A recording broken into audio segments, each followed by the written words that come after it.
Okay. I think we fixed the settings. That should be better. Sorry about that, you guys. I think it was having an issue, like I said, going between one and the other. So it should be Gucci now. If we have any issues, let me know. Hopefully it just saves those settings, because what a pain. お前はそれをずっと望んできたはず。自らに存在価値を持たぬ家具にとって、ただ存在するだけの日々は普通に他ならない。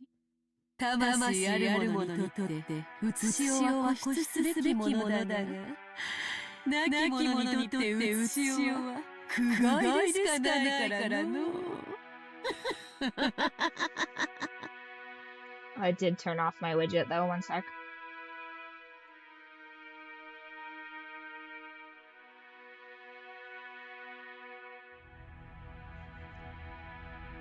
There you go. Sorry about that, you guys. And we should be back to normal. Sound is still doubling. Oh, what a pain.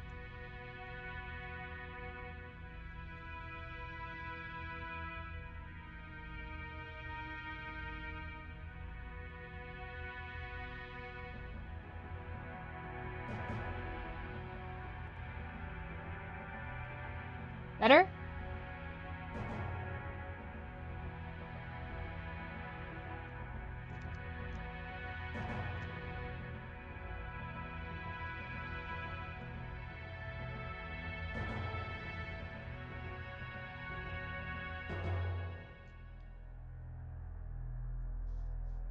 Oh, right.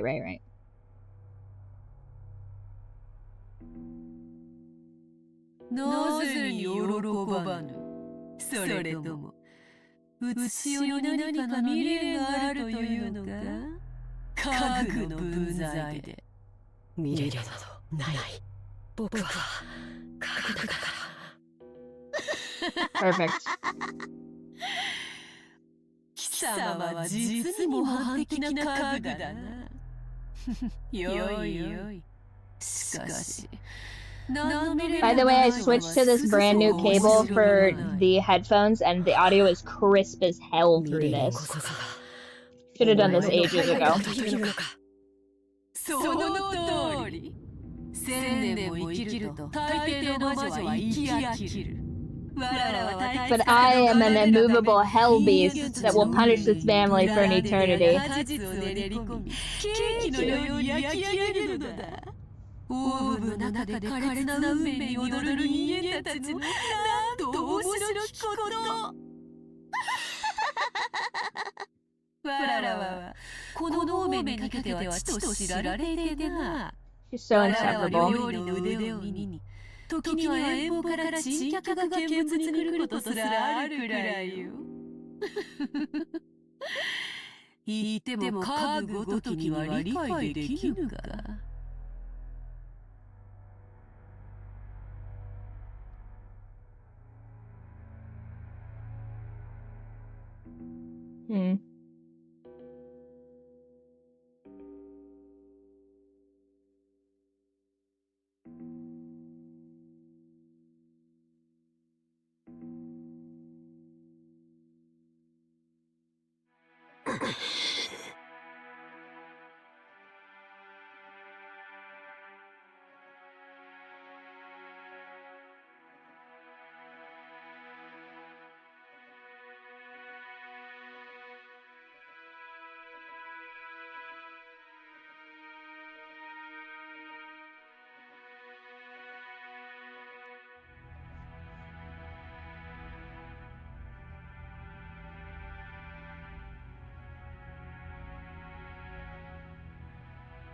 シャノは待ちわびていたはずの日にしてはならない感情を持ち、とても辛い思いを強いられた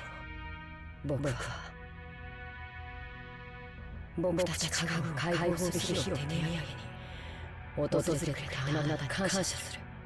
そしてシャノにその日を受け入れがたくしたお前を憎む。And to think they could just quit their jobs and just be normal people on the mainland. Like, he could just be like a cobbler or something on the mainland, but he's like, I'm furniture, I'm lower than trash. Crazy. Like, I don't think Japan has a caste system. They could just be regular people.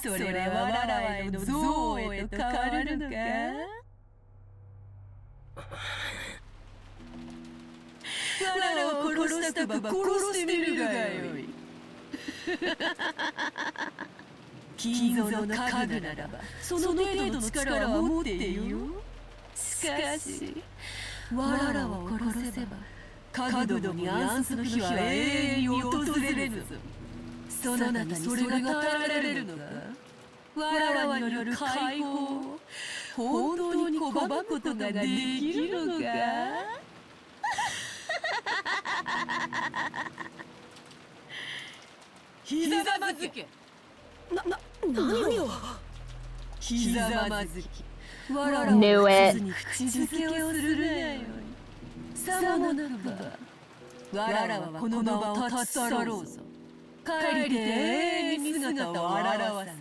Whatever you're kidding about.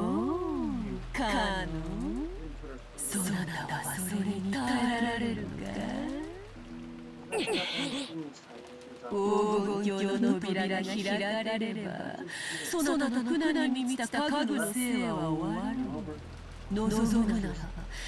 it in my apartment.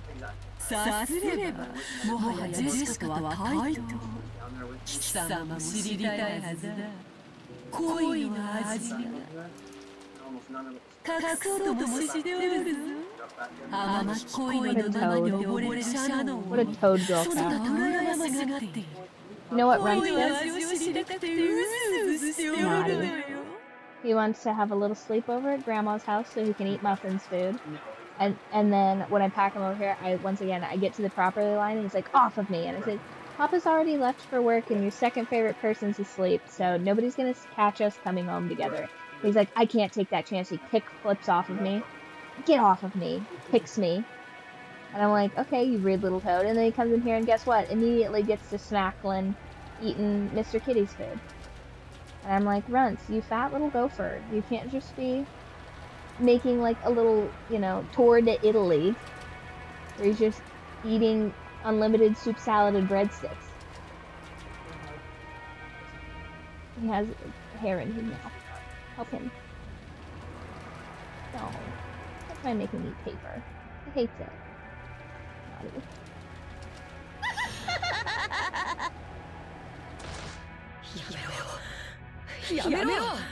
He's such a sadist.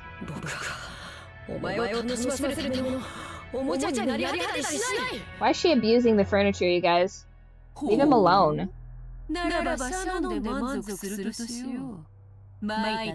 Classic abuse tactic. Spread the abuse around.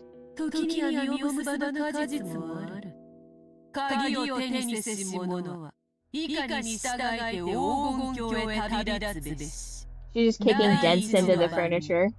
So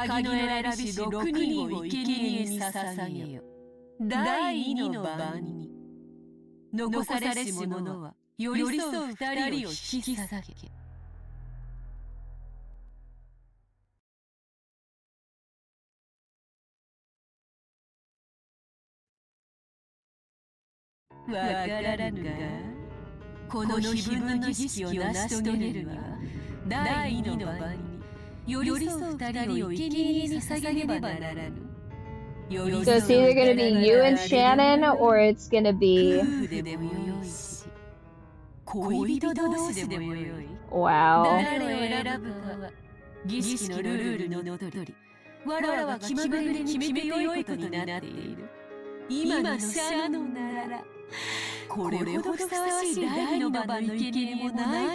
But Shannon dies during the first one.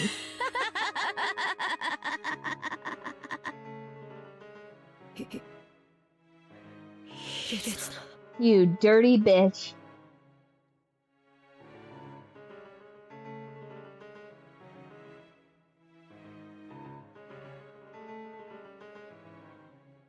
Right? But she kills Shannon day one, so like, what an empty threat.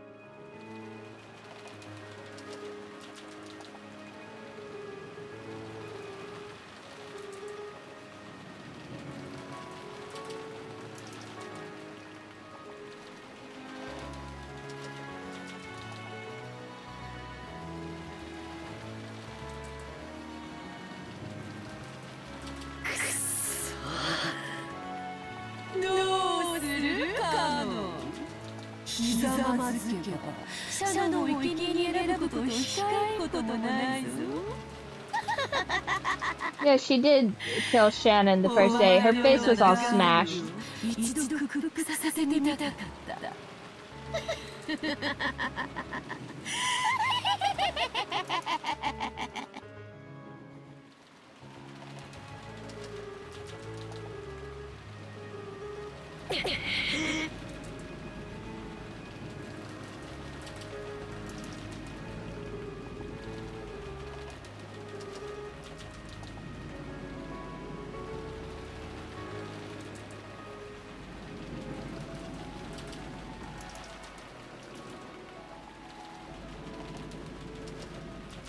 An evil witch.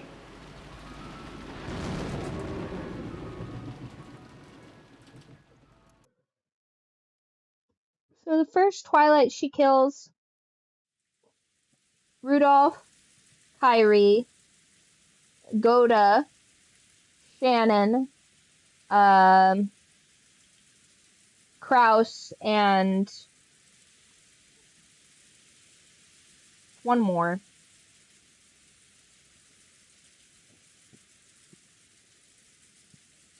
Goda, Kraus, Rudolph, Kyrie, Shannon. Who's the other one? Oh yeah. 大きな首だね。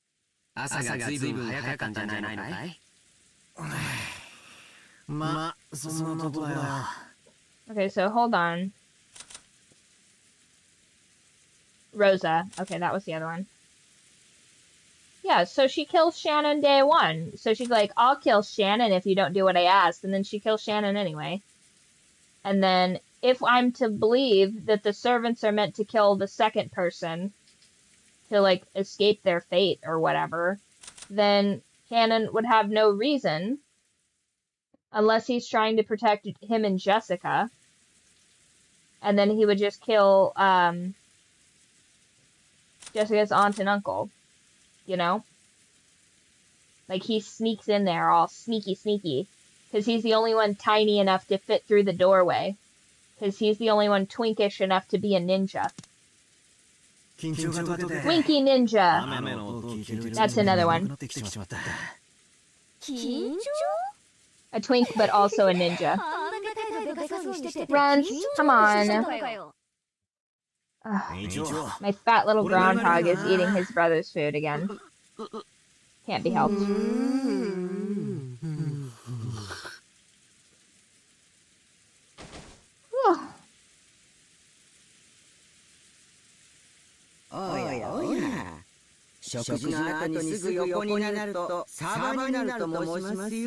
Battler, I too am eepy.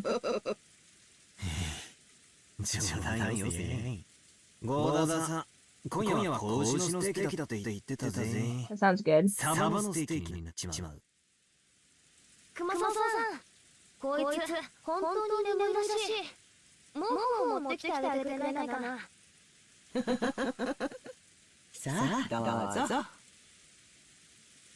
Battler is an MK Ultra agent who's been brought back here to murder all of his relatives. That'd be crazy.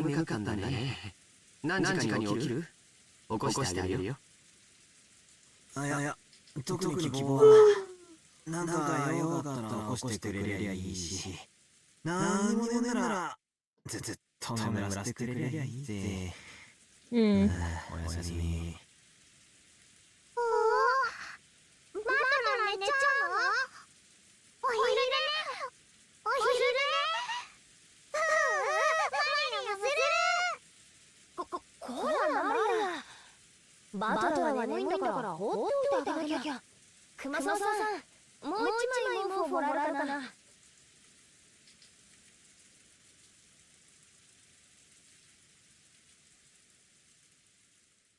Sleepy, sleepy. せっかく6年ぶりにいとこがみんな揃ったってのよ。こいつ、今回の親族会議の主賓だって自覚全然ねえな。聞こえてるぞ。のんびり昼飯を食って、しかも外は台風。 Did he get isekai'd back into this nightmare revenge plot? 何もすることがねえってことはつまり俺の出番じゃねえってことさ。それはどうかな。何も起こらないから何もしないなんて受け身の姿勢じゃ人生は退屈だよ。違うぜ、そういう意味じゃない。なんつうのかな。こういう時俺はこう思うことにしてる。出番じゃねえんだよ。こいつがお芝居だったならさ、俺の出番じゃねえってことなんだよ。だったら舞台袖でおとなしくしてるに限るってわけさ。Yeah, catch some Z's when you can. Like a good little soldier. その脇役根性でどうすんだよ。自分から進んで舞台に上がらなきゃ。そういう意味 Such fourth wall behavior. 今は俺の出番じゃねえって言いたいのさ。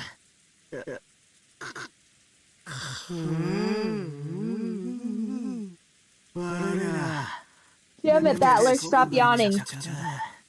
勘弁してくれ。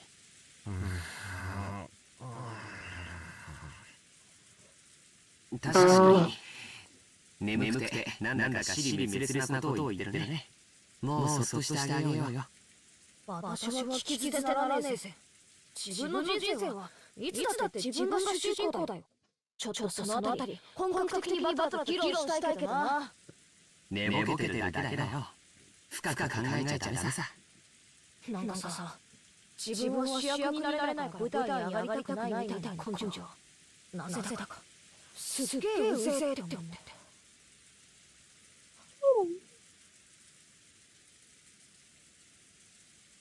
He's playing a very intense game of cat and mouse right now, Jessica and Henry. Henry or George? I caught you again in the typo, Kaza.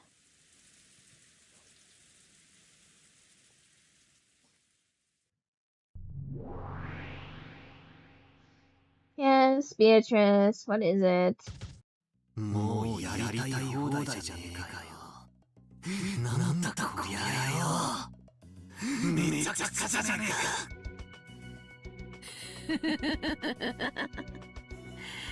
そなたがわらわを否定する根拠とする18人だの19人だのという理論が実に高級だったのでな。差し手を変えてみたまでよ。そなたがわらわを否定する最大の根拠は単にわらわが駒として現場に並ばなかったらというだけのこと。ならばこうしてクイーンを先に出せばいいだけの話ではないか。初手にクイーンに道を開ける The Queen's Gambit. 王道ではないか。ふざけやがって。ここの認められるわけじゃねえか。魔女が歩いて玄関からやってきただろ。ふざけるじゃねなんだ前回のゲームではそなたに散々自由に手を進めさせたぞ。こたびはわらわがそなたの手に合わせて駒を動かしたに過ぎん。初手でもう降参が。くすったね。ふざけるな。誰が降参なんかするかってんだ。上等なステラぜ。好きに進めればいいじゃねえか。なるほどな。まだまだお前の手番は終わってないってわけだ。好きに手を進めりゃいい。今のうちに十分な手を築いとく。俺が必ずしのぐ。必ず詰める。いいわけだってされたくね。存分に来やがれってんだ。まだまだこの程度じゃ魔女なんて認められるわけがねえぜ。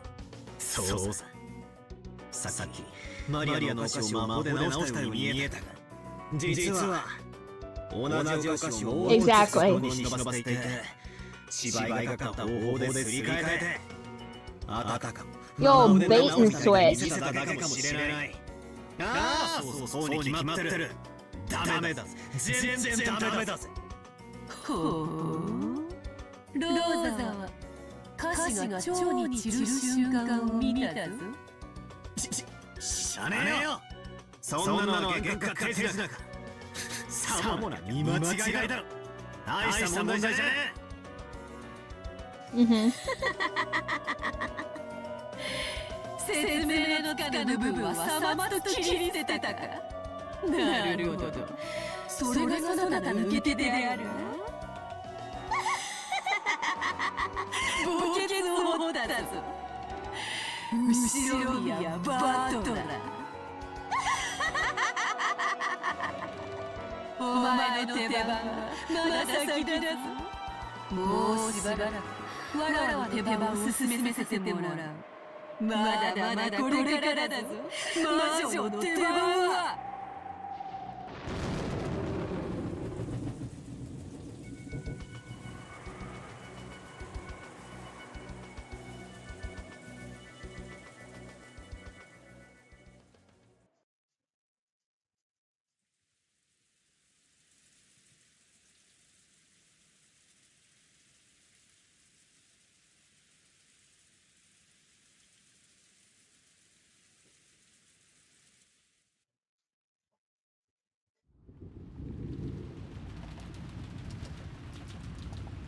いや、そんな人間には一度も会ったことはないぜ。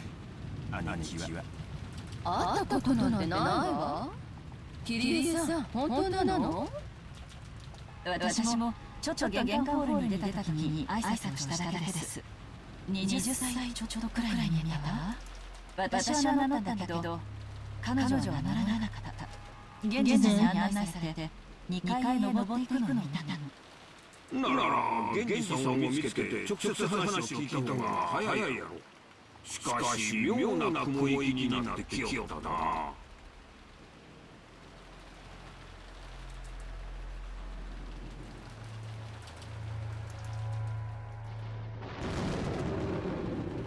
Oh, see, perfect.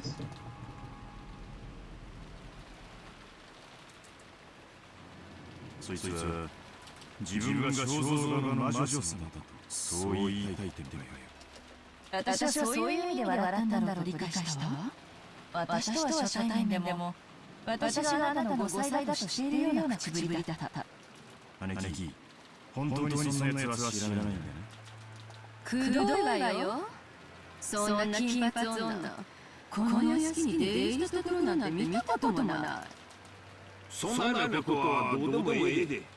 問題はその女が自分はベアトリーチェだと名乗り、お父さんの財産管理人を名乗った場合のや。あるわ。Hideyoshi like, hey, as long as she's not trying to steal the assets, who gives a shit? いずれにせよ、とんでもないジョーカーが紛れ込んだもんね。兄さんが呼んだの？それともお父様が？俺たちは兄貴をうまくいくみりゃなんかできるものを持ってきた。 Are we gonna have to set out an extra plate for her? Thanks, Hideyoshi. あなたが私の知らない頃でどんな砂防を巡らしたのか知らないけれど、どう少し対策を立てる時間を得られたらいいね。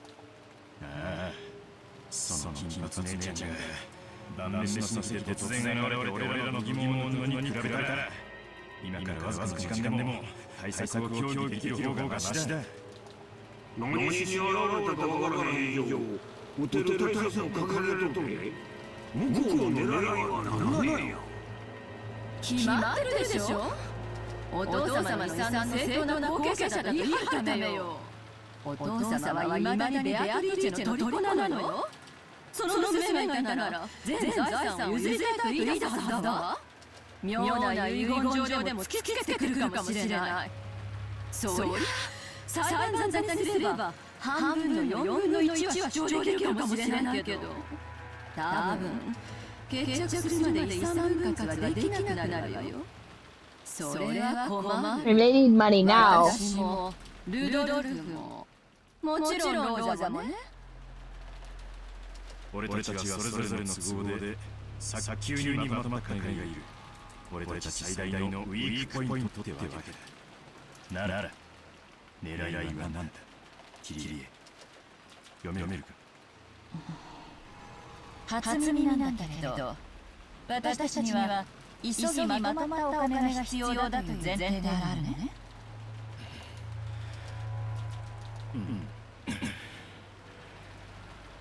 キリエさん、男の商売には攻めの時こそ軍意識がいるようになることもあるんや。それを分かっていな。なにルドルフ、キリエさんには話してなかったの？すまん、隠してたわけじゃないんだ。実はちょいとした。いいわ。あなたは私に話す必要がないと判断した話なんだから、それをこの場では追求しない。それより急務は Yeah, ride or die, for real. 探ることなんでしょ？ああ、俺たちの話を整理した上で敵の撃ってくる手が見えるか。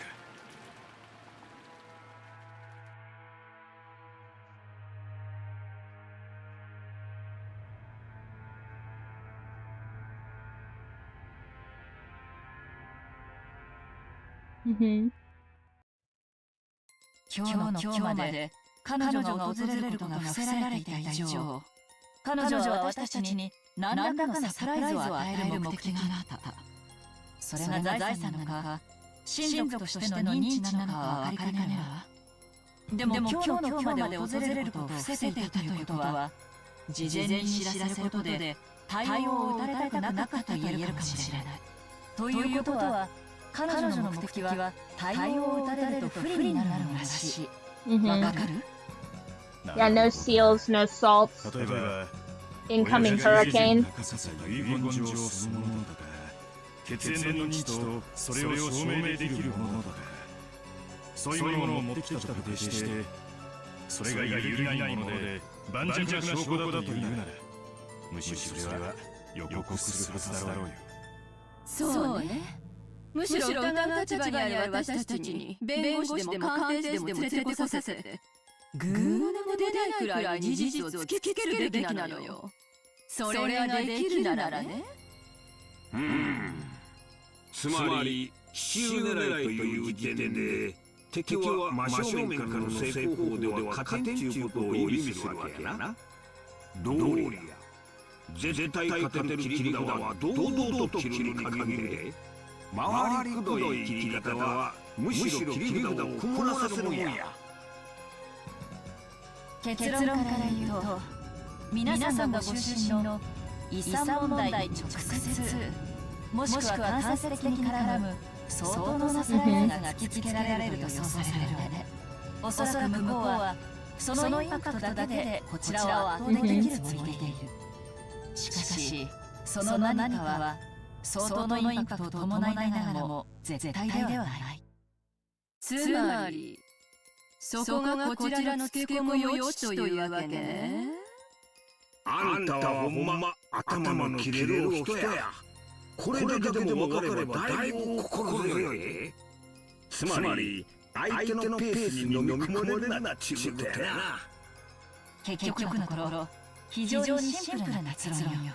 相手が何を切り出そうとも焦らず冷静に対応する。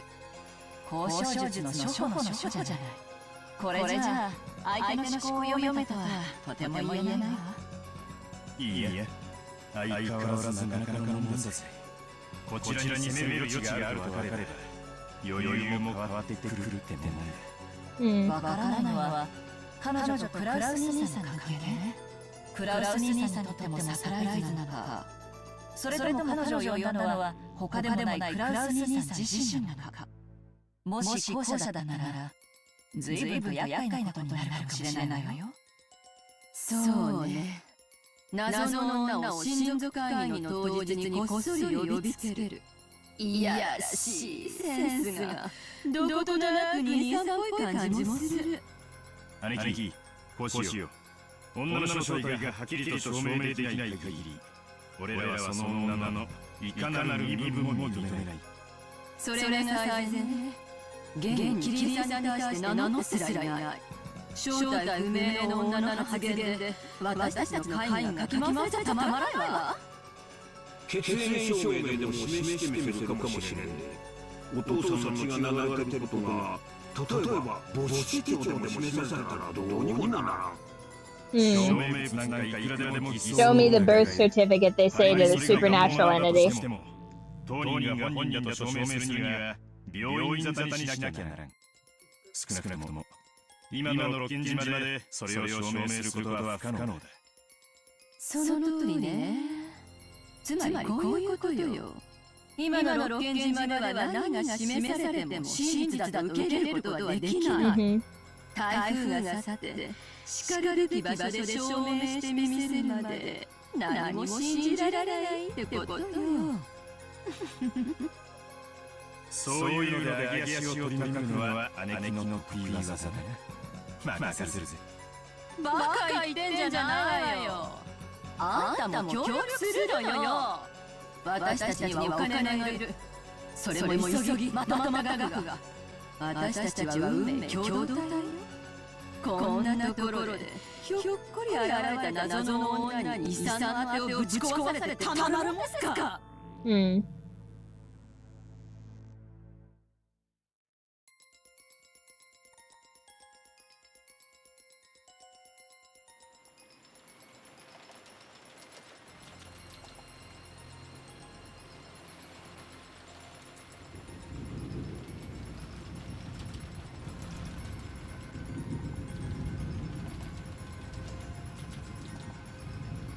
Right.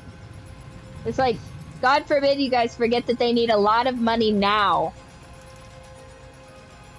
Guys, what if at this point in the story you thought that they just needed a little bit of money sometime from now? How embarrassing, right?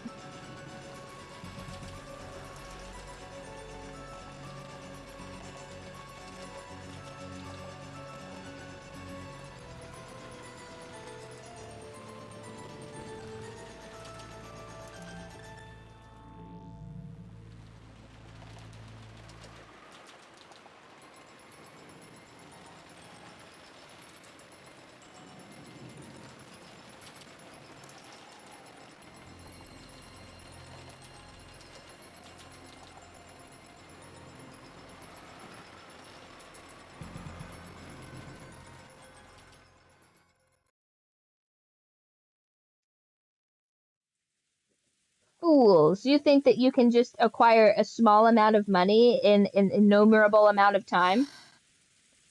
Maria, 今日のお昼にお外で私たち Weird debriefing, but okay. 女の人にあれは誰？おお、何度も言ってるベアドリーチェ。マリア、以前ベアドリーチェと会ったことがあるの？おお、毎年会ってる。毎年？この六軒島のお屋敷で。おお、ウージャじゃわからないでしょ。そうなの？いつから会ってるの？何年前から？わかんない。6 maybe? わからない？どうして？去年？おととし？もっと前から。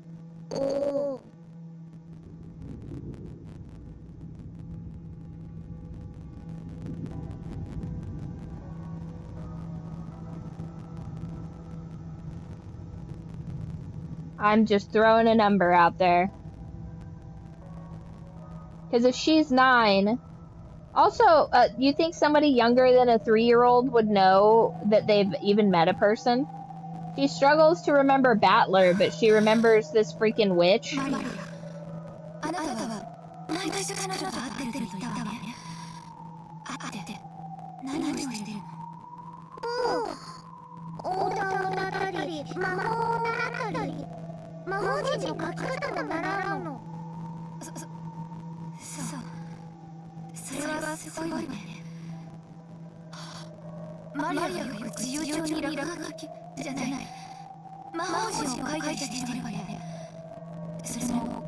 女に教えてもらったの。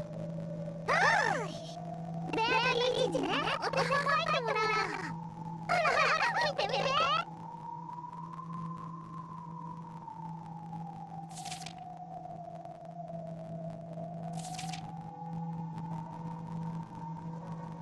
らこれ。ベアリーチが書いてくれた。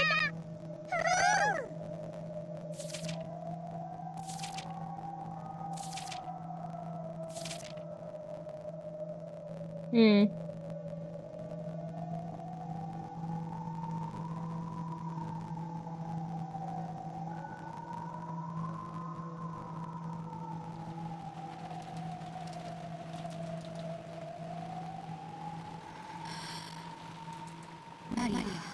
And she's such an absent mother that she hasn't noticed in all this time. ここに住んでるの？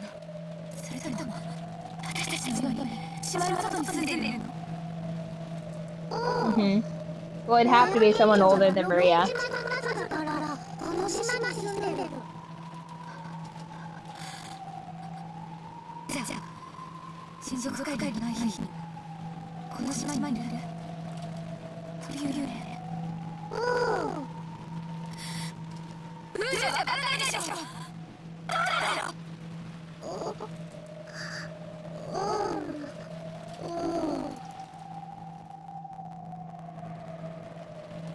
Hmm.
I need a large sum of money, preferably sooner rather than later, just in case anybody else forgot that.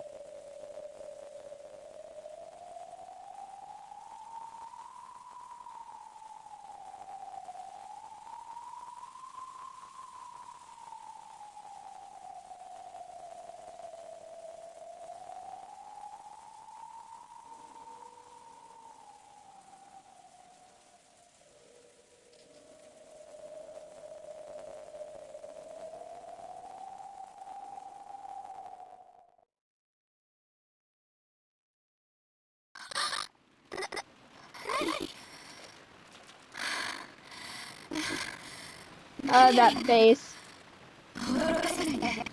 Screen grab of that face. That's gonna be pretty poignant in like 80% of the memes I do, you guys.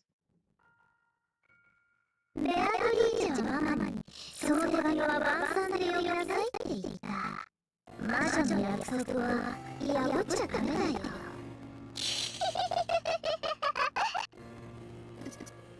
違うわよ。ちょっと封筒を見ただけじゃない。約束は守るわよ。ママもいつもマリアに約束は守りなさいって言ってるもんね。ママももちろん約束は守るわよ。ママはいいから。その笑い方可愛くないからやめなさい。おお。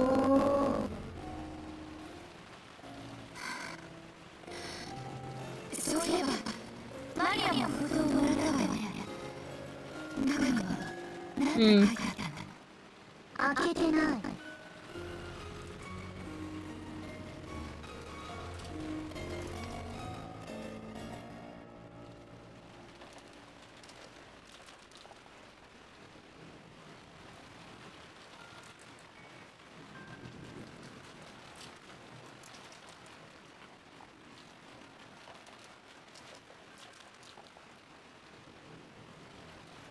The audio's getting worse because we're getting pings.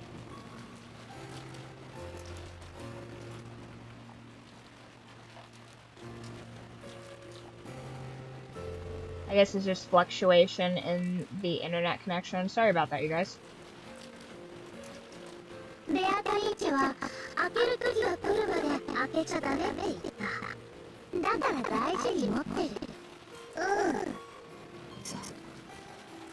What an annoying little girl. Open the letters. ベアトリーチェの言うことはちゃんと聞くので。Well, maybe Beatrice can tell you to stop being so fucking annoying. 師匠の言うことはちゃんと聞くの。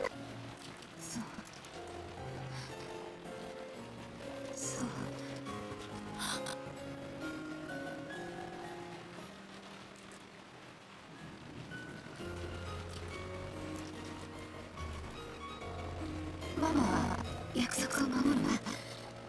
だから安心するようベアトリーチェに言ってね。伝え。ねえマリア、ベアトリーチェとお話をしたいんだけど、どうすれば会えるのかしら。知らない。ベアトリーチェはとても気まぐれだから、いつも突然姿を現すの。マリアからは会う方法を知らない。でもね、いつもマリアのことを見てるの。だから What an annoying little girl. いると後できっと助けてくれるの。きっとね、姿を消してマリアの近くに隠れてるんだよ。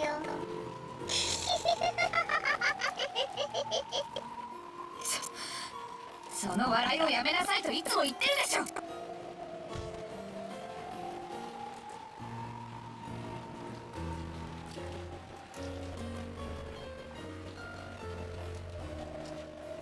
Maybe Maria's just tired of getting beat, so she's like, yeah, there's an evil witch protecting me.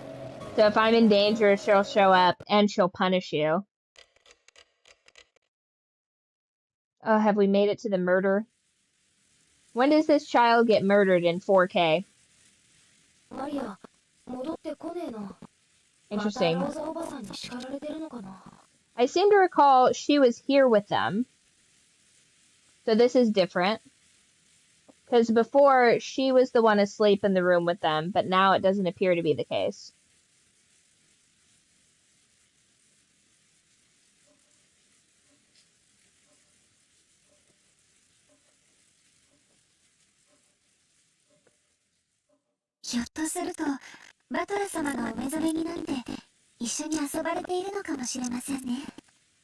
Maria ちゃんにとってバトラ君は新しい友達のような感じだったろうからね。そのバトラ君と飛行場でハロウィンごっこをするのがきっととても楽しかったんだよ。バトラもずいぶんはしゃいでたな。あいつ10代はでかくなったってのに中身は昔から全然変わらねえぜ。Oh, hello. そうですね。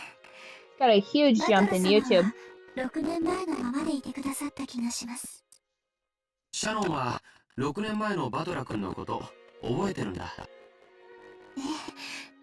何しろ大層お元気な方でしたから。僕も6年前に4人で遊んだことを思い出すよ。シャノンはだいぶお姉さん風だったね。そうだな。今よりしっかりしてた気がするぜ。それはあの頃は身の程をわきまえておりませんでしたもので、いろいろと失礼いたしました。いいよ、そんな礼儀云々は。仕事中はともかく、こうして休み時間に過ごす時の僕らはあの頃から変わらない。仲良しでい続けたいね。そうだぜ。使用人のシャノンとオフの時の作用は使い分けていいだろう。奴隷じゃないんだぜ。使用人の仕事をしてるだけじゃないかよ。Just check real quick the settings on this.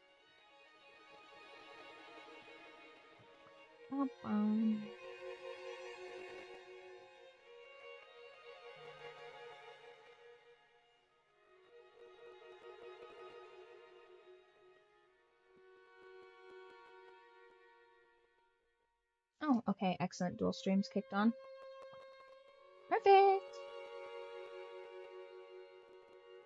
私はシャノンとは、サヨと Yeah, は I think that has more to do with the fluctuation in the bit rates or something. お嬢様。Mm. Oh, perfect. Yeah, anytime I notice it spiking in OBS is when we seem to be having problems like this.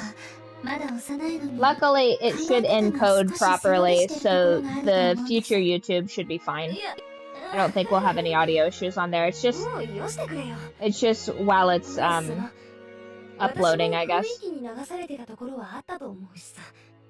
まあシャノンたちのことを見て、ちょっと羨ましいとか思って気がせいていたところもあったかもしれねえな。私のことなんかどうでもいいだろ。それよりジョージ兄さんたちの方はどういう感じなんだよ。だいぶいい感じなんだろ。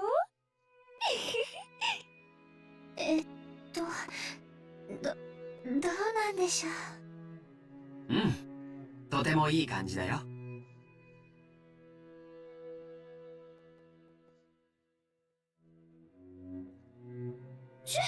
焼けるぜ。ってことはシャノンもそ Yeah, Kazu, you called it. 期待しちゃってわけなんだ。どうなんでしょう。私には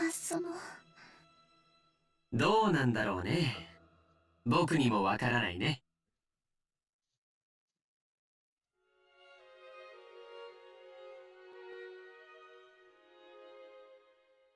Jessica, don't 僕 be に a は夢 hater. がある。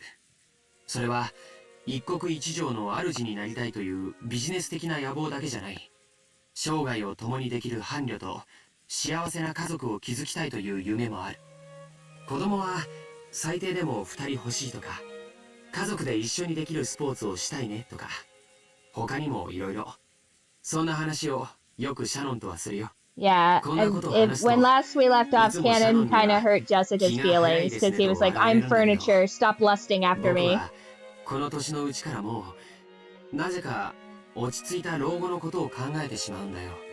元気に成長した子供たちと駆け回る孫たちと、そういうものに囲まれていつまでもシャノンと2人ゆっくりと余生を送れたらなって。そりゃ確かに気の早い話だぜ。でもなんていうのか、ジョージ兄さんらしい話だな。そんな家族に囲まれたらさぞ素敵でしょうね。私が思い描いていた理想の家族もそんな感じだったと思います。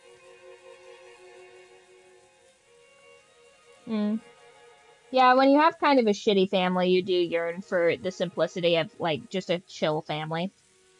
まあ水を差すわけじゃねえけど、秀吉おじさんはともかくエヴァおばさんとか。 Yeah, let's discuss the tiger in the room, you guys.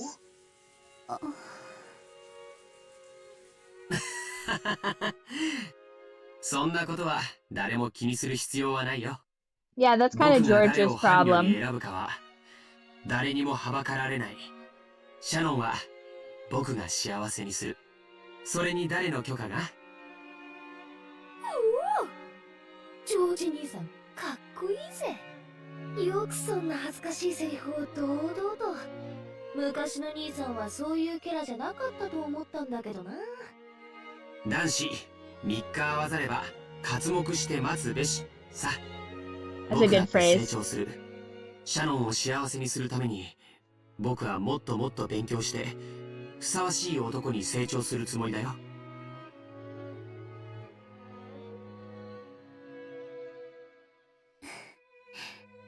ジョージさん。大丈夫。 He said, I love this table, and nothing will keep us apart. 僕に任せておけばいい。親族全員に君が僕の伴侶だと認めさせてみせる。 Once again, I'm just gonna make an end table with just like a big fat diamond ring on one of the legs. そこまで言ってもらえて、恐縮です。っていうかよ、私はお邪魔虫なんじゃないかって気がしてきたぜ。席を外した方がいいか？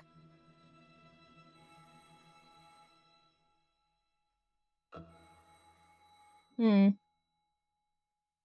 すみません。私、お勤めの時間を忘れておりました。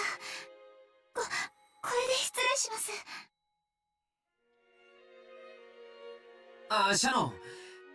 また、 Oh, hello, Long Live いつも Crow. の時間に。 We are playing through Umineko. Well, playing through is a bit much. We are looking 失 in. 礼します。 Let's see, what もしもし、ジェシカ are で we す。 on? ああ、ゲンジさん。 We are in episode 2, chapter 7, Furniture and People. That's hilarious. Actually, this is a good place to save, actually.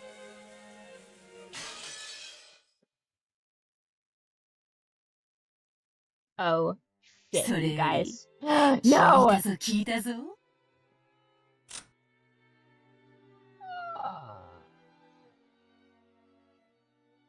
Shit. Okay, 1 second, you guys. 1 second, you guys. We're just gonna speed run back to furniture. That's embarrassing. Configuration. Hold control. Okay. Thank you, Kaza. Well, we're just gonna speed run real quick through this.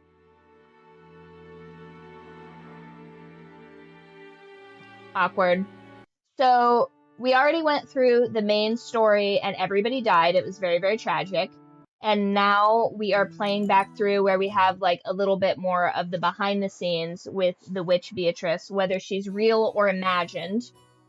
Yeah, I should have clicked save beforehand. That was a rookie move. So we go back through the prologue. We get a few little extra scenes of where Beatrice gets unearned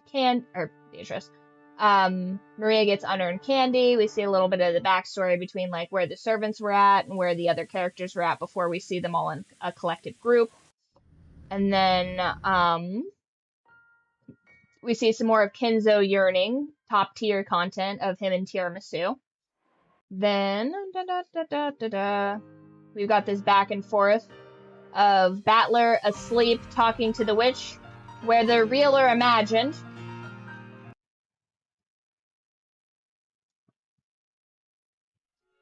Maria in the Rose Garden. I can't believe, honestly, I really do not understand why they've just now decided to show us some of the tasty little treats in this. I feel like every episode they should give us just a little teeny tiny bit of a glimpse into the food. Or, honestly, the trinkets and stuff like that. You know what I mean? You're telling me there's not a single person in this production crew that's not mildly interested in, hey, so if control moves you forward, what moves you back, Kaza? There's got to be a button for that, right? And then we have this back and forth. And so the siblings are talking and Maria's in the garden. And instead of, instead of Rosa going and taking a nap after this conversation, which is, I believe, what happened in the first one, and then her being like, oh no, she's in the garden. She came out here and she met Beatrice, which was sketch. Beatrice in a schoolgirl outfit, fan service, finally. We're not getting any BL fan service, but we do get teensy bit of Beatrice in a schoolgirl outfit fan service, so, okay, I see. There's a spot that I missed. And once again, if you want any of the cool screen grabs and stuff like that, yeah, I see now. If you want any of the cool screen grabs and stuff like that, go ahead and join the Discord. The Discord has all of the little extra bits that you may have missed in stream, theories, all the chat rules and stuff like that. And if you want to be talking about like any of the other series we're going to be working on and such, you guys will be so much more in the loop if you join the Discord. We also just finished up our first giveaway for the Byrd Flock, and all of that has reached its destination, so very happy about that. We're probably going to do some more giveaways here in the future, but I'd like to space those out because I don't really want to become like a giveaway stream. I feel like that attracts kind of the wrong crowd. We're trying to attract more so devotees, you know what I'm saying? Like people that are like really, really down with the cult vibe. So that's what we're working on. Plus, like all kinds of memes and stuff like that. Stuff you won't understand if you're not caught up with stuff. So we'll be putting that in the Discord as well as in the stream chat. And then the siblings were talking to each other. They were like, oh, Beatrice, she was hanging out with one of the servants. What if she's some mistress's daughter trying to steal all of our inheritance? So they had their little coup, their little back and forth. And then essentially Maria is threatening her mother and being like, I am an acolyte of the witch. If you do anything that displeases me, I'll tattle to the witch, which is honestly such 9-year-old behavior. Bop, bop, bop. We're getting close. Again, the background graphics and stuff like this are so nice, you guys. I love it. If only they included more, if they included more pictures of food and trinkets, I would give this a 10 out of 10. But so far, 8 out of 10 for me. And also, 8 out of 10 if I am using the ability to remove this child's voice box. Kanon-kun wa mada osanai no ni. Okay, so we're pretty close to where we're at, so I'm just going to save here real quick so we don't have to do that again. My bad. I'm going to click here. Okay, there we go. There we go, just save. Just to be safe, you guys. Once again, re-establishing that I'm bad at tech, you guys. This is, unfortunately, not a bit. Everything that I do tech-wise is white-knuckling it, so thank you for being so patient, you guys. I really do appreciate that, because it does make the stream improve as I go. I am learning new things. Like, I did learn that I have to have a completely separate Discord in order to host movie nights. Which, by the way, we did just get done having a movie night on Valentine's Day. We did a zombie Night of the Living Dead movie night where we just had back-to-back zombie movies that we watched, which was pretty awesome. And I figured out how to disable the desktop audio on OBS, so we were able to do live reactions on that. If you missed that, you guys can watch along to the movies that we featured. And it'll be like I'm yapping along in your living room with you guys. So we will be doing some more of that in the future. I think we have a couple of sequels to those movies that we'll be going back through. And I think a lot of those we end up doing on holidays. So, you know, if you find yourself without something to do on a holiday, generally we are doing something of that effect on holidays. But for now, we are, let's see here, we are, once again, Episode 2, Chapter 7 of Umineko. There are 4 episodes. So the first 2 episodes, if I understand correctly, Kaza, are the questions portion of this visual novel. And then, yeah, you sent me the chapter list, didn't you? Is that in the DMs?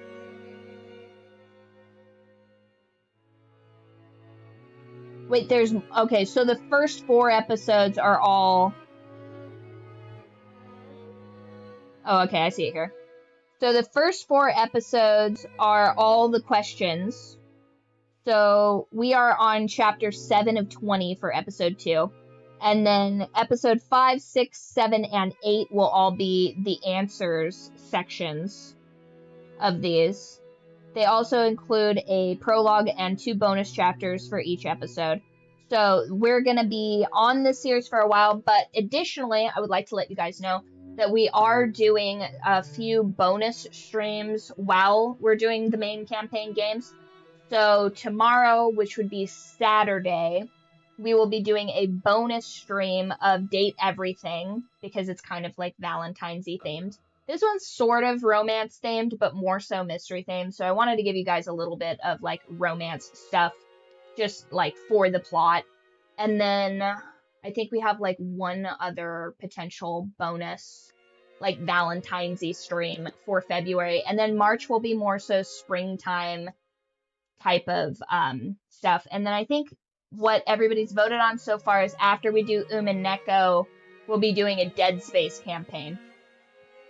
It does have a modicum of romance to it, but just to catch everybody up. And if you guys already follow on Twitch, which I know that I think the majority of you guys follow on YouTube, but Twitch has, I've been updating the schedule on Twitch, which is something that YouTube seems to lack. And you can add that to your calendar so that you guys don't miss anything. But Discord is the best way to get announcements because sometimes I do these kind of things with not much notice. There we go. Pop that over there. I think that's all the announcements because it's been a while since I've done announcements on here.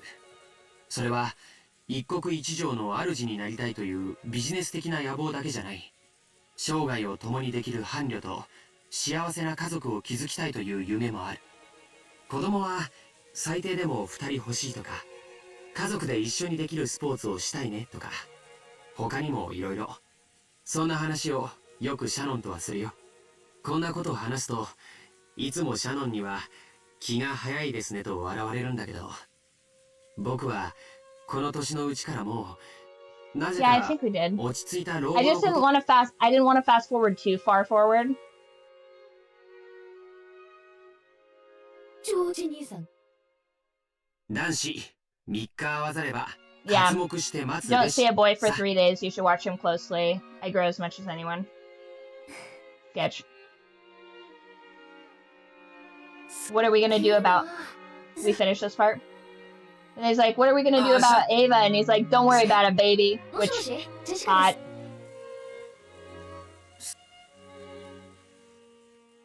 And then... we were right here. Okay, perfect. Perfect. I was so scared I was going to go past it and then not know how to go backwards and have to do that again. So I was like, just in case. Oh, right. And the fact that a lot of the games that we played recently, there's like no key bindings, which I'm big on like rebinding the keys when I play games because there's just something about having them set to certain buttons that just makes it easier for me personally to like navigate through them.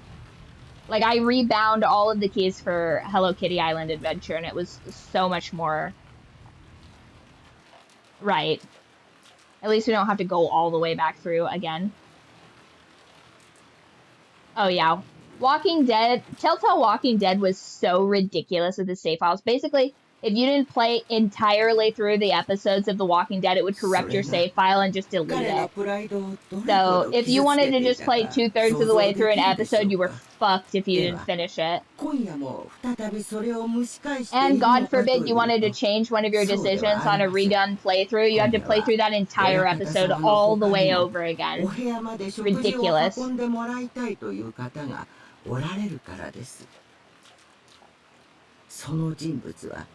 非常に稀な賓客らしく、当主である親方様と同格の扱いをするようにきつく厳命されておりました。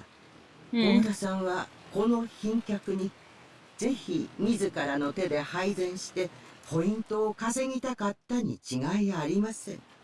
Oh, so we're gonna get to see Goda versus him. でございますから、親方様に配膳する資格はなくても、せめて それと同格の来客には昼食はどうしても手が開かず、カノンさんに言ってもらった。 Hopefully she smashes his face in. That'd be crazy. And then she's like, oh, whoops, I guess I accidentally figured out the first person that's gonna be my sacrifice. He served me lukewarm tea. He must die. それを源氏さんに咎められたのでございます。郷田さんに片翼の足がないから。 Oh, nice. Yeah, that gold eagle is very important.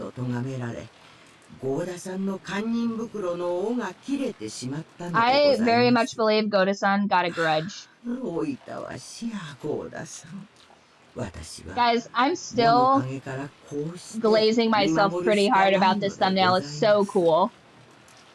It incorporates all of the things that we previously talked about and just like the overall vibe of this episode.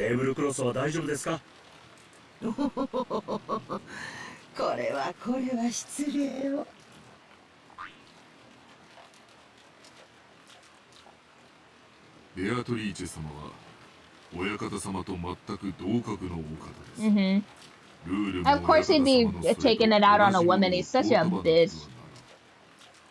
ゴーダは自分の仕事に専念し、親族の皆さんのお相手をする。 Know your place, slave. そのようなお客様相手に源氏さんならともかくこんな子供を生かせていいのですか。もし何かの粗相があったら失礼にあたります。確かに彼らの年季は長いですが、しかるべきところで修行をしたことがあるわけじゃない。正直に申し上げてお客様に接する基礎ができていないのです。 Yeah, I mean, Shanna kind of pissed me off during the first round. She's not very articulate, and she doesn't carry herself like a servant of her station, and that really grates at me, but she's not the worst, I guess. Like, I also feel like we're having a bit of an unreliable narrator situation where everybody seems more annoying than they are to, like, I don't know, subvert our expectations of how competent they are. Like, we find out Shannon's the killer all along. That'd really make me mad. Hi, Mr. Kitty. Yeah. Who did it, Mr. Kitty? Who killed them all? He's like, I don't know, I'm just a little kitty.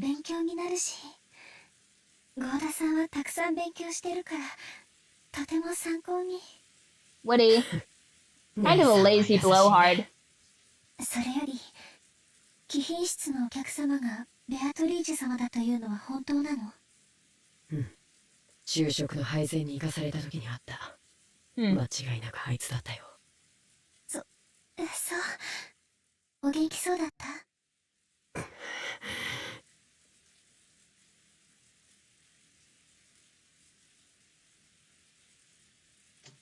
Yeah, Cannon is Beatrice's #1 hater.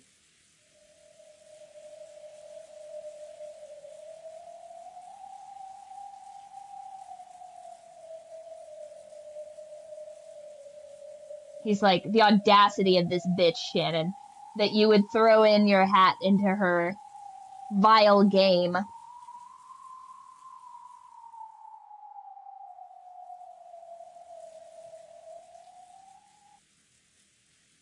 Shannon, あいつは親方様の何かの怪しげな儀式をし、きっと想像もできない恐ろしいことをする。それには誰も抗えない。何の話なの？あいつはやってきたんだ。親方様が求めた黄金鏡の扉を開き、すべてを黄金鏡に戻すために。あいつは僕に確かにそう言った。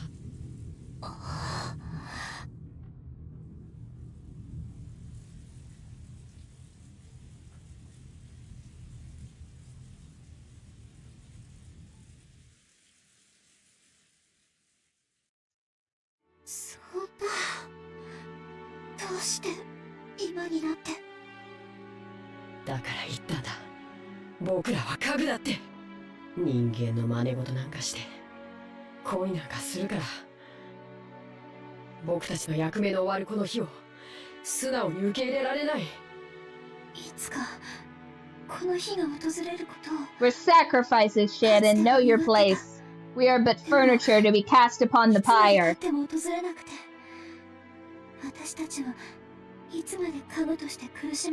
She's like, but I got a boyfriend now. I'm not really interested in being cast into a fire. Typical woman. 僕だってそう思ってたさ。でも必ずいつか訪れるって僕は信じてた。だから僕は家具としての自覚を忘れなかったんだ。なのに姉さんは忘れた。I'm starting to wonder if Cannon didn't just seppuku himself in the boiler room, you know what I mean? Like, nobody was there to witness it. All we have is, like, speculation. 姉さんがくだらない未練を作ってしまったんだ。必ず去らなければならない世界なのに。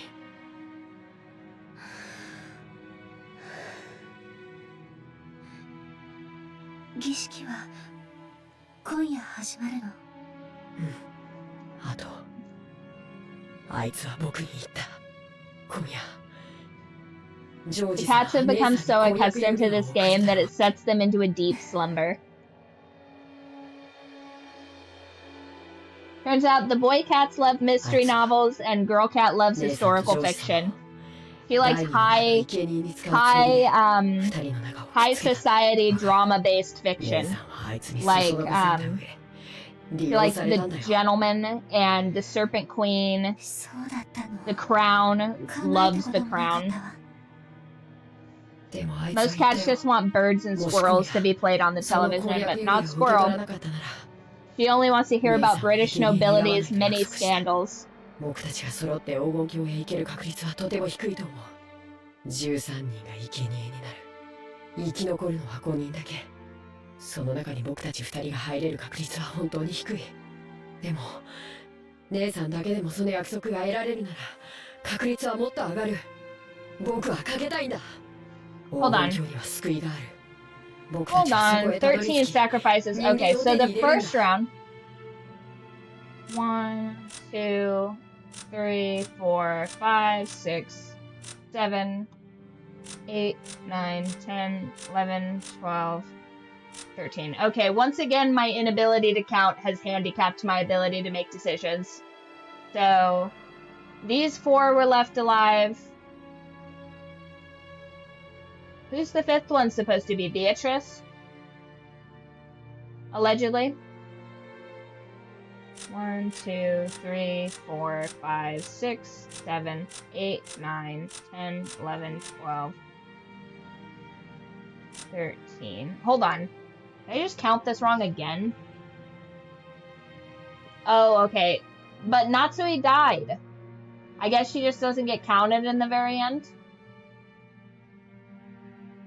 I guess that's why I'm confused, because Natsuhi ended up making it out alive. And then shot herself in the face. Very suspicious, but canon doesn't acknowledge the night Twilight killings. Okay, fair enough. And here's the thing too, I like to think what would be a really funny ending, right? Everybody's dead, but the kids and Kenzo, and he's like, "Do you meet your other grandma?" And they're like, "Grandpa Kenzo, what the fuck is going on here?" And you'd be like, "Listen, okay, this is how it's going to be from now on. I'm going to spend time with my supernatural girlfriend, and you guys are going to you guys will just take over your parents' businesses. That'll be fine, right? And old Pop will just retire to his office, and that'll be that." And they'd be like, "Why did you bring us here?" And they'd be like, "Don't even worry about it, kiddos. It's all part of the plan." 本当の恋だってできるかもしれない。かつての私たちは黄金鏡へ行けることを夢見てたね。そこへ行けばどんな願いでも叶う。私たちをこの苦しみから救ってくれる。そう信じてた。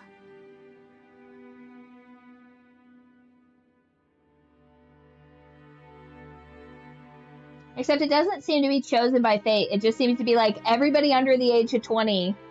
Or, no, because I guess everybody under the age of 25 gets to be spared, kind of. No, because I guess they killed the servants too.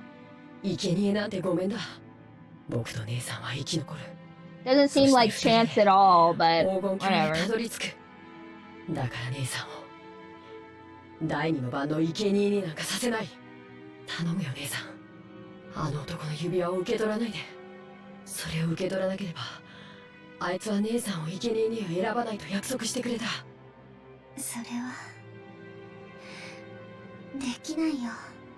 今夜の指輪はとても特別なもの。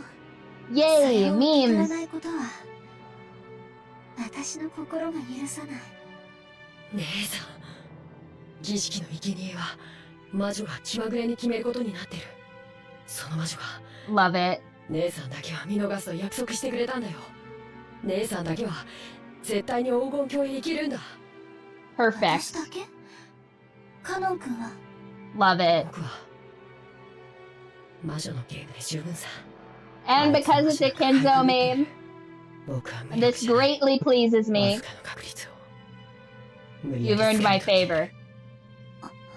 And is it unfair since you have all of this, 所詮は仮初めじゃないか。本当の人生を始めるために僕たちは黄金鏡へたどり着こう。そして人間を手に入れよう。 Each person that suggests a game will be allowed to receive the same type of unfavorable favor. Or I guess that wouldn't be unfavorable favor. That would be unequal favor.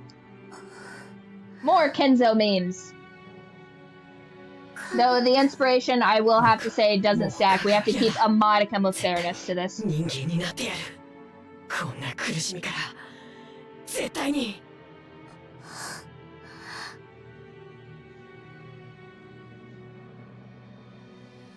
Hannah's just crashing out, you guys. It's okay. He feels intense regret over not openly sharing her feelings. I figured, yeah. Typical femboy rant, unfortunately. I'll catch it when I have to go clip it tomorrow. Never you fear, I watch these things at least twice. はい。ぼんやりしていてすみません。昼食はカノンに頼んだが、本来は私の次の序列のお前が運ぶべきものだ。What? ベアトリーチェ様は当家の What do you mean Cannon is gone? He's right there. That's where he's at. He's right there. If in this second playthrough him and Shannon get swippity swapped, I'm gonna be pretty pissed. No, he's right there. Can you not see him? That's him.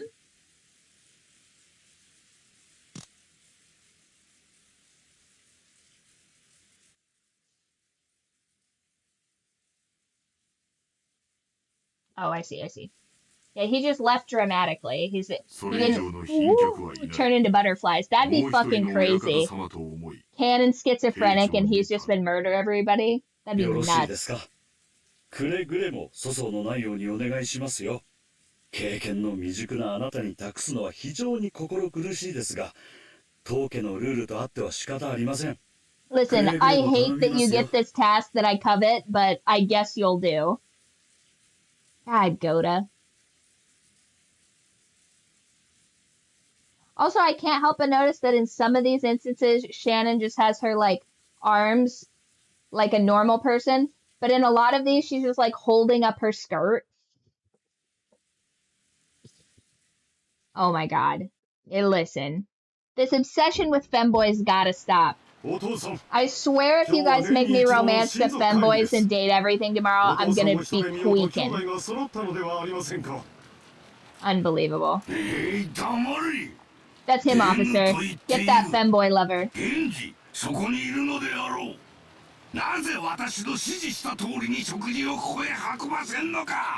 Where's my snackies? お食事は書斎へ運べるよう準備しております。ただ、クラウス様が今夜はどうか下へ降りていただきたいと。Genji's being like, hey, yo, Kraus being a real fly in the ointment.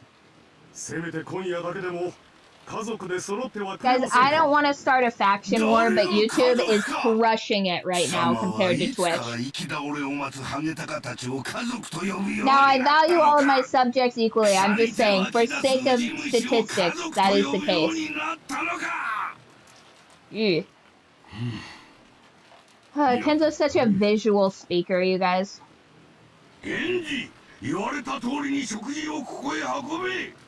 So you can't just use clone no jutsu and be like, ah, it's equal, the same. Genji-san, 後を頼みます。もうあの人に私の声は届かんね。Yeah, earlier we were like, oh, Grandma Uzumiya, I'm probably butchering that last name. Gam was like, Genji is my greatest threat. Not this Beatrice business, Genji. I'm jealous of Genji. Meanwhile, he's screaming another woman's name at the top of his lungs at all hours of the night. That's because Gam knew what was up.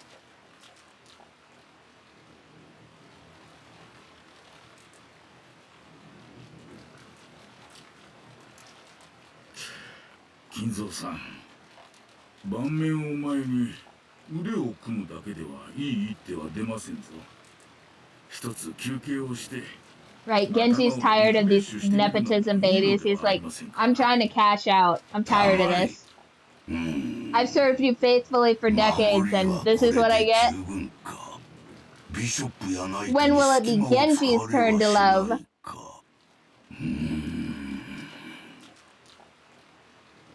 Calm down, Kenzo. That's crazy. Check, right? No, not quite.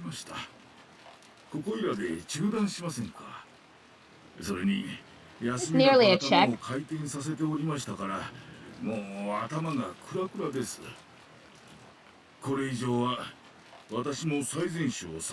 Listen, Genzi's loved him from afar for years, and all he ever has to show for it is Beatrice this, Beatrice that. You'd be scheming too. Notice me, Kinzo-senpai.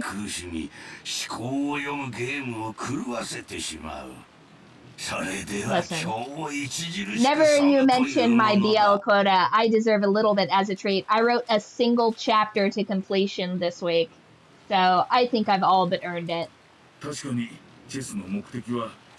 I love a good power dynamic, you know what I mean? Plus, coupled with the fact that I have to read this dog shit book club book, like, listen, if anybody's being punished this week, it's clearly me, you guys. I should make reading that book a punishment in the group chat. If you defy me, I make you read Haunting Adeline and leave a review, cover to cover.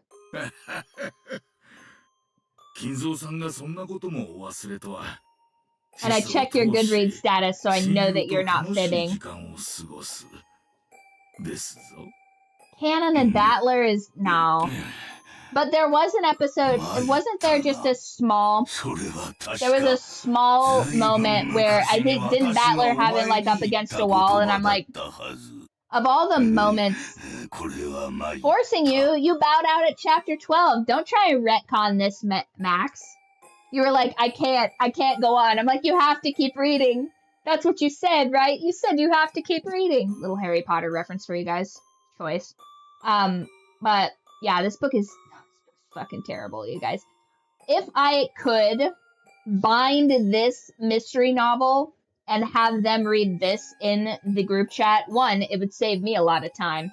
And two, I just feel like this story is so much better. It's not even really comparable to how shitty this book club book is. Like, I'm gonna have beef for years after this with that cousin, and she's gonna have no idea because I have to like keep it on the DL. I'll just be like, interesting. But just making side cracks at her wedding thing. I'll be like, I remember one year she made me read this absolute dog shit book, and at that moment I knew the exact kind of guy that she would marry. And, well, I'll just leave it at that. And she'll be like, the fuck? And I'll never be invited to another event, which is my goal, is to eventually just be a full-time hermit and crone. And they'll only come to me when they have something of vital importance. They're like, where is the gold buried, Riley? And I'll be like, I will give you this epitaph, and when you complete my riddles 3. And that's how I'm trying to live, you know what I mean? I feel like I should be the spiritual advisor to the family and nothing else. You know what I mean? Kinzo and tiramisu against the world. That's also got to kind of piss Genji off. Genji got to do the household things while tiramisu just gets to kick it in here with Kinzo all day.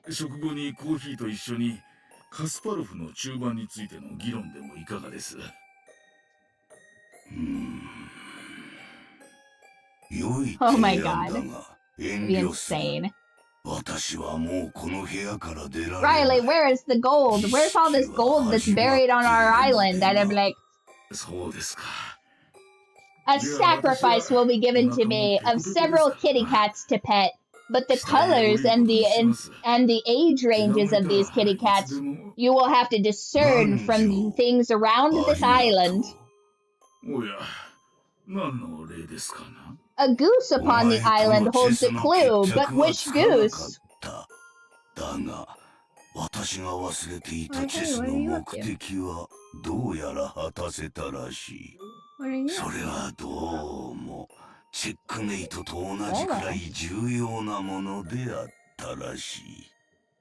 I love how this is also like the most sensitive music on the planet when they're talking to each other.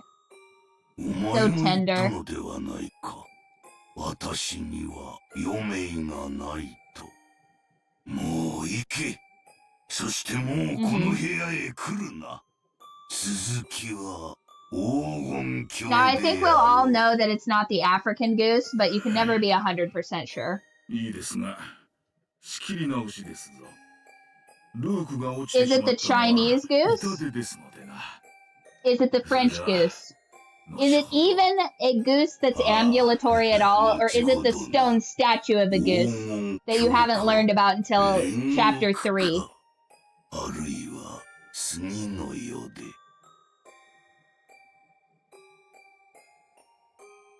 Stay with me, Kenzo. No, tiramisu. I must meet her, in this life or the next. Please, Kenzo, please, I beg of you, just drink less. Stay with me. Genji and I will miss you terribly. No, absolutely not. 最後の晩餐になるやもしれん。味わわねばな。Oh, it better be the best dinner ever. かしこまりました。 What is it? It's just chocolate covered strawberries. Him and Genji just enjoying a little glass of bubbly and some chocolate covered strawberries, and he's like, "Feed me, Genji, for I am weary." Guys, I'm a menace and I must be stopped. そして生き残り、黄金鏡へたどり着くうちの一人は絶対に私となる。私をメイフへ連れ去ろうとする死神どもの来訪をも拒も I will う persist ぞ。 for my truest love. This masochistic witch. I guess once again, she'd be a sadistic witch. I always get those two mixed up. 失礼します。お食事の準備に参りました。 You know what would be really crazy? No one's in this room. It's just piled high full of food. Like, what does that smell? Once again, it's just a bunch of unused bentos in the wall. カノンとは違うな。見違えたぞ。ありがとうございます。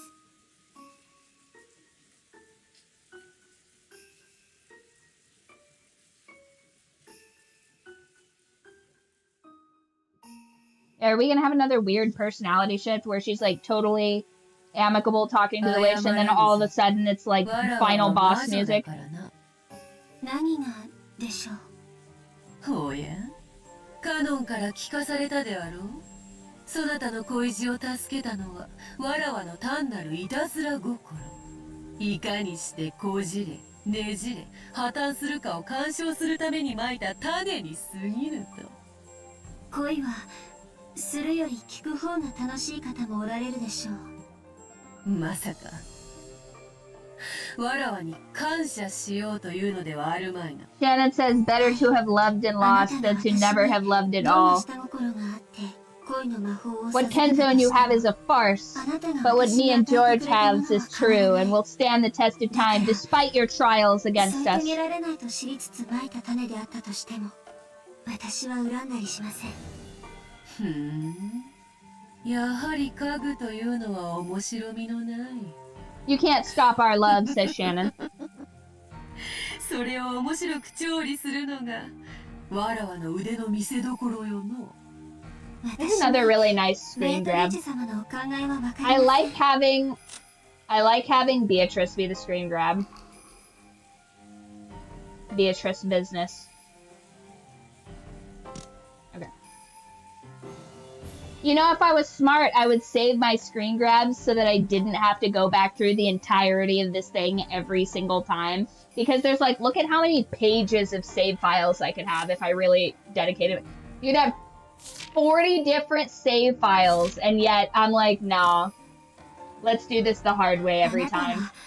I too must suffer in this game of Beatrice's love. 想像するにも至りません。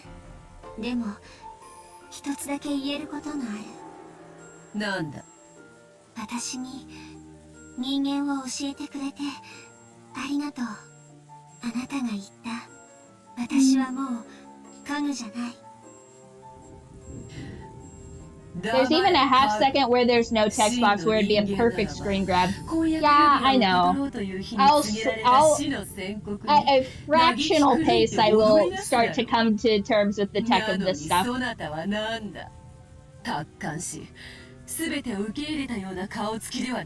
like having to watch somebody understand space travel by taking apart a toaster. Eventually we'll get there, but it's going to be excruciating to watch. 家具じゃない。黙れ家具。黙りません。家具ではありませんか。 How impudent. わらわの命令が聞けぬというか。家具なら命令に従います。 Also, funny enough, the thing that you guys won't notice is the widget that I use to show me you guys' chat logs while we're watching this gives Shannon a little YouTube style painter stash, if you know what I'm saying. Just like by happenstance, the way that they have people. If there's two people on the screen, it gives one person a tiny mustache, which I think is hilarious. Oh, you guys are 50-50. We're at a 2-to-1 ratio with the viewership right now. Hell yeah. それでいい。わらわは退屈を愛さないのだから。Speaking of, I'll set a little note for myself. お夕食の準備が整いました。どうぞ。なかなかうまそうではないか。ゴーダが黄金鏡へたどり着くことがあれば、わらわの料理長に任命してやってもよかろう。カノン君に聞きました。私にジョージさんの婚約を断らせれば、私を生贄にしないなんて約束をしたとか。したぞ。そなたは第二の晩にうってつけの生贄候補だったのだがな。カノンがそれを許せと泣いて叫ぶので、寛大に聞き入れてやったのよ。そなたが婚約を破棄すればとの条件付きでな。わらわのなんと寛大なことよ。なんてバカな条件。そしてなんてバカな脅迫。そんなものでカノン君をいじめ抜いたというの。Or cannons. わかるのか。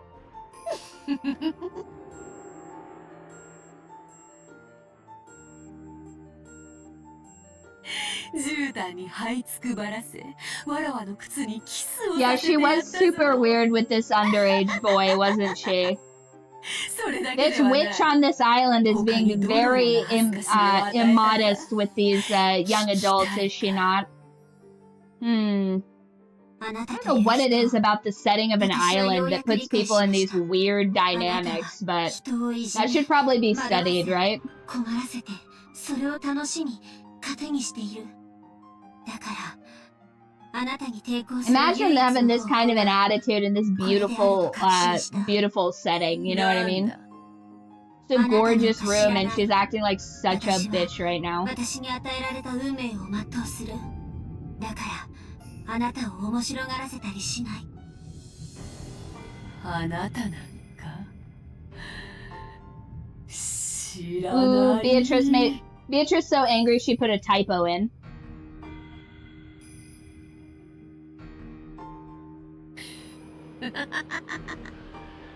そういう抗い方もあるか。面白い。気に入った。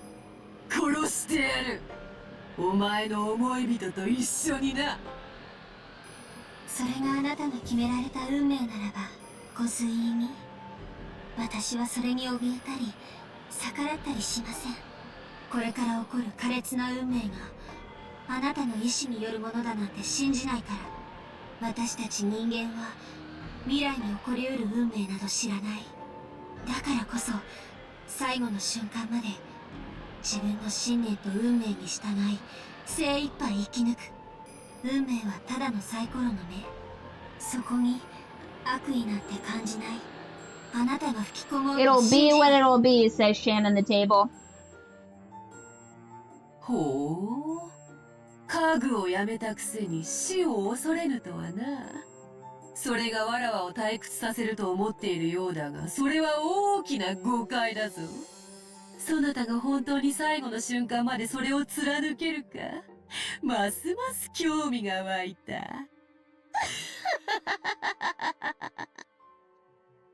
私は悔しい。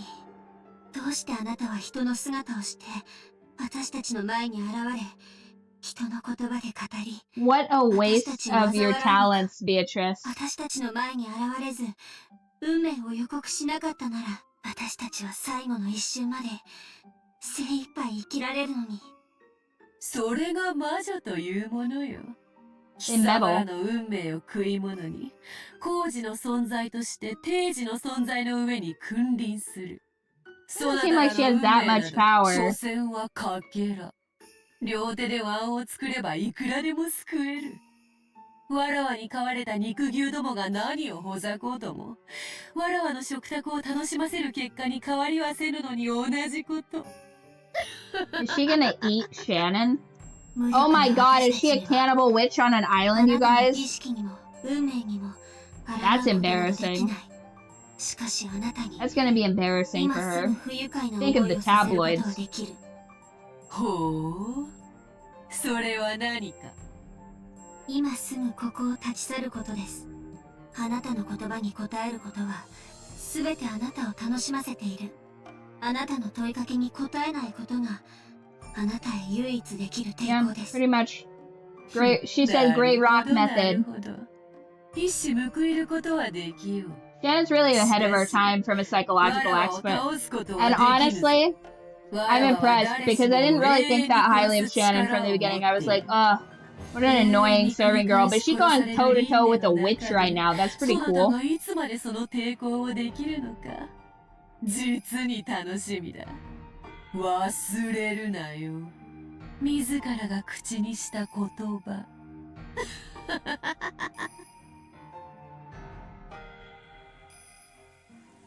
それでは失礼いたします。ご用がありましたらお呼びください。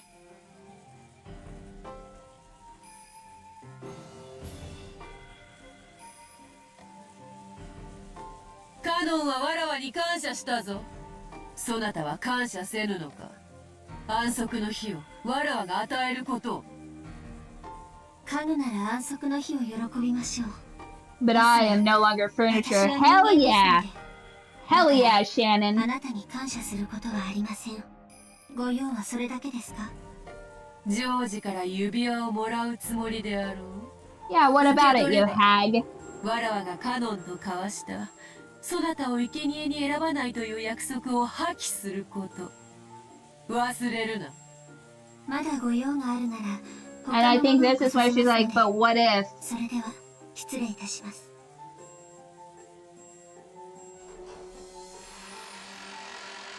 I mean, if she really wanted to get a rise out of him, she could just kill Jessica next, but I don't think she does that. Man, she really made you look like a bitch, Beatrice.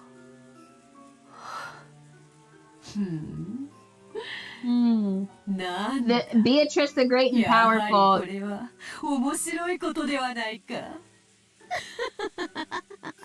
Oh, you can. She's laughing right now. You can tell she's hurting. This is such a cope. Such a cope.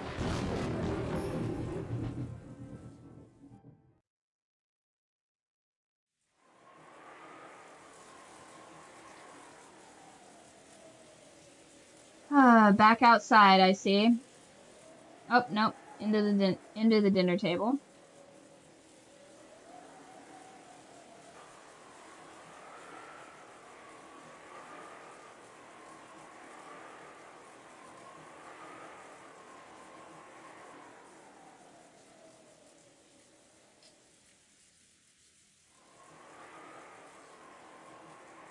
Show us the food. Show it to us now. こちら、ソースはボルドレーズとなっております。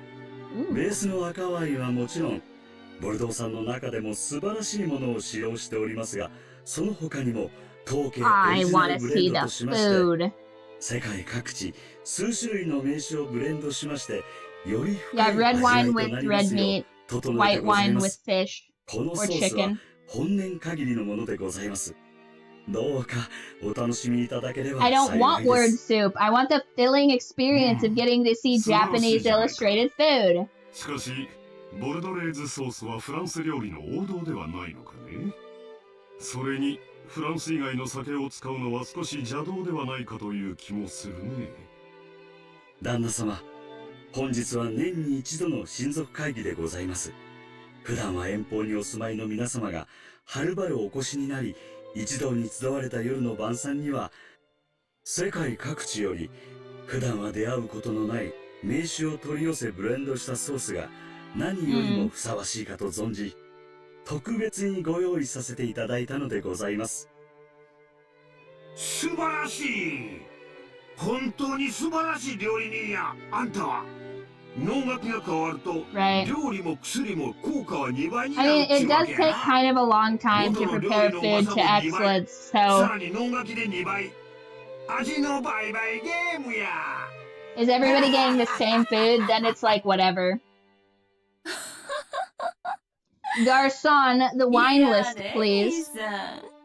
その質問読まれてたんじゃないの？違いねえな。まんまと美味しいところをゴーダさんに持ってかれちまったぜ。そうかね。今日の料理をフランス風だと気づいていない者もいるんじゃないかと思ってね。エヴァは先ほどバターを使わないのが美徳と言ったが、それはスペイン風だ。確かに国境を接してはいる。French food's a lot of butter and cream. It's gonna be a heavy, which is weird because isn't it difficult for the Japanese to digest like heavy dairy? That's not really something that's part of their background. Very Western. The Caucasians reign supreme in their dairy resistance. これもすべて奥様の日頃のご指導のおかげでございます。 I wonder if also all of this would hide a potential intoxicant. Yeah. They think they're sick because it's dairy, but in reality they've been dosed. Potentially. Like, I bet you if they're feeding them a bunch of almond-based dishes, they're definitely being poisoned. Just saying.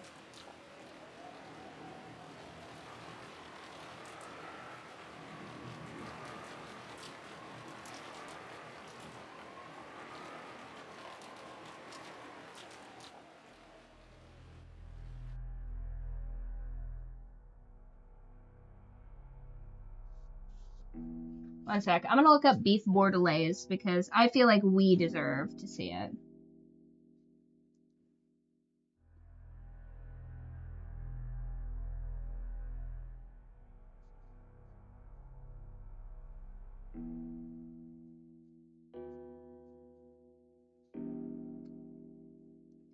I already have tiramisu in a cup. Beef bordelaise. Ooh.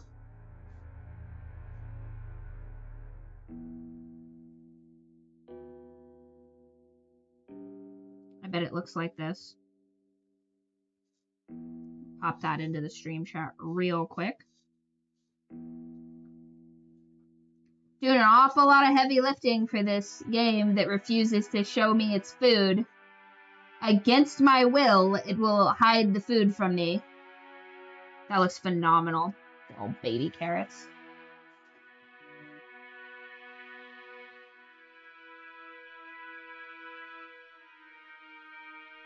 それではごゆっくりお楽しみください。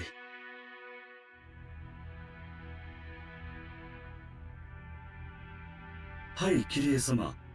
何か。And when they say calf steak, do they mean veal or do they just mean young cattle? Like, are they that specific? Because I bet veal would be tasty, and I think it would be served more rare than medium.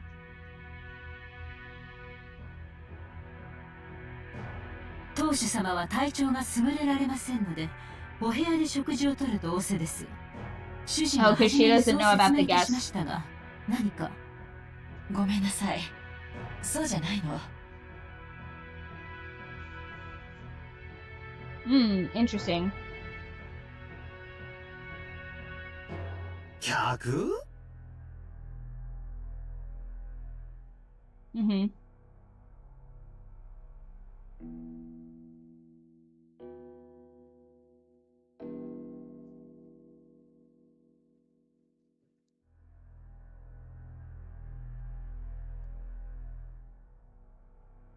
はい。貴賓室でお一人で食事を取られたいとのことで、そちらへお運びしております。貴賓室？客？何の、誰の話ですか？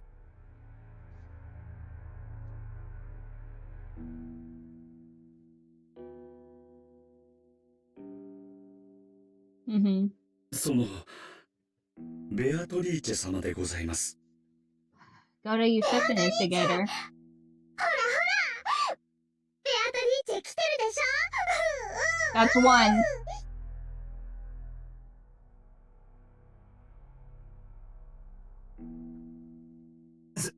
すまねえ。俺はてっきりマリアの冗談だと思ってたぜ。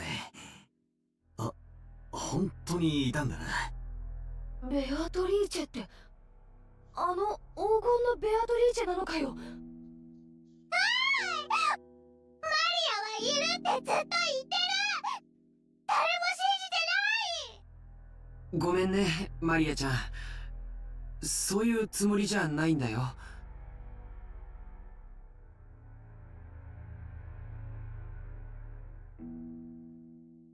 ゴーダ、それもディナーの何かの余興なのかね。なかなかの味な演出だ。兄貴、三文芝居はやめようぜ。兄貴が呼んだんだろ。呼ぶ？誰よ？どこから？兄さん、はっきりさせましょう。あれは誰？まさか、本当に肖像画のベアトリーチェだと言うんじゃないでしょうね。私にはお前たちが何を言っているのかさっぱりだ。ゴーダ、これは本当に冗談ではないのだな。私はその、源氏さんからそのように指示を受けただけでして、その。源氏を呼びなさい。今すぐ。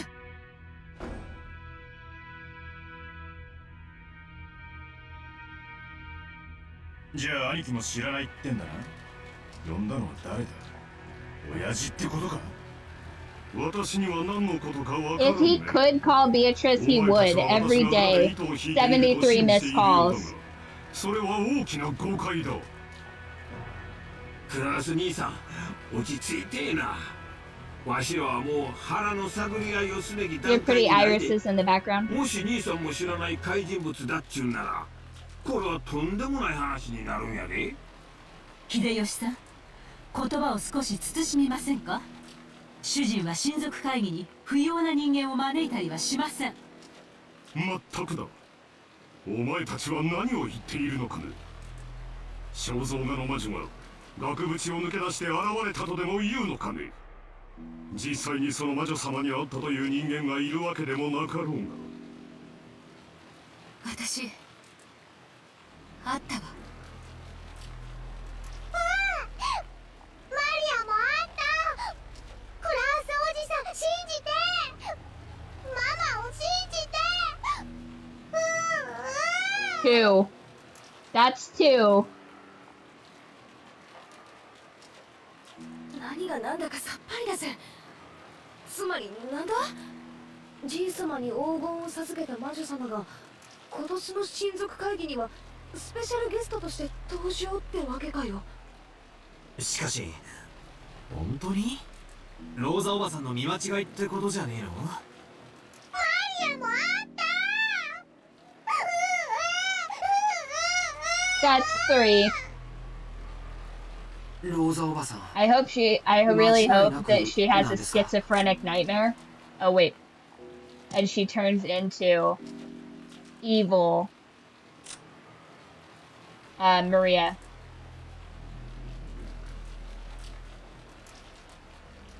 Interesting. So there's the two witches, and then like as yet another mystery voice. ええ、私とマリアは会って話もしてる。 Wait, let the games begin. Wait, what? No. I didn't turn off all the voices, did I? Oh, the little swooshy swoosh is all the voices.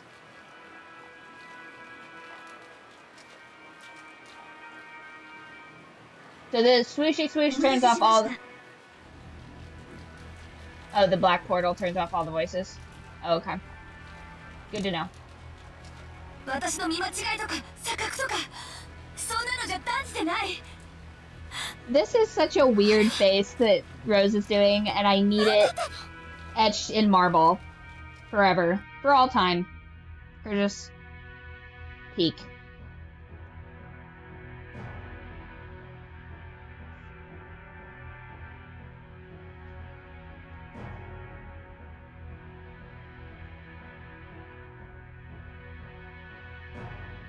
I 私もあったわ。挨拶とはとても言えないけれど、一応言葉も交わしてる。ローザさんの見間違いとかじゃ断じてないわ。キリエさん、それマジかよ。ええ。でも彼女は私に名乗らなかった。だから彼女がベアトリーチェであると断定はできない。でも、主観的で恐縮なんだけど、私は玄関ホールで彼女に会ったから、肖像画と顔を見比べることができた。私は第一印象で、彼女こそがこの肖像画の主に違いないって思ったわ。あくまでも主観よ。そんなことはありえません。第一、その女はどこからやってきたというのですか。今日の船は皆さんの送迎のための便が往復しただけです。その船に乗っていたのですか。それを言われると弱いな。確かにそんなご婦人と一緒に下船した記憶はない。あら、そう？私たちの乗ってきた船以外に船はないってどうして証明できるの？できないわ。来なかったは証明できない。道理だな。来たは証明できる。来たのを見たやつが見たと言えばいい。しかし来ないは証明できないぜ。全員が来ない、見てないと言ったところで、全員が見てないところでこっそり来たことを否定はできない。つまり悪魔の証明ってやつだ。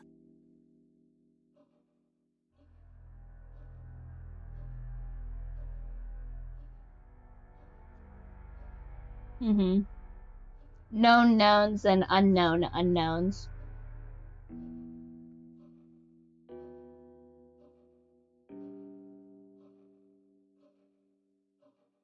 となれば、僕たちが乗ってきた船以外の船で来たかどうかなんて、議論しても無駄な問題ということになるね。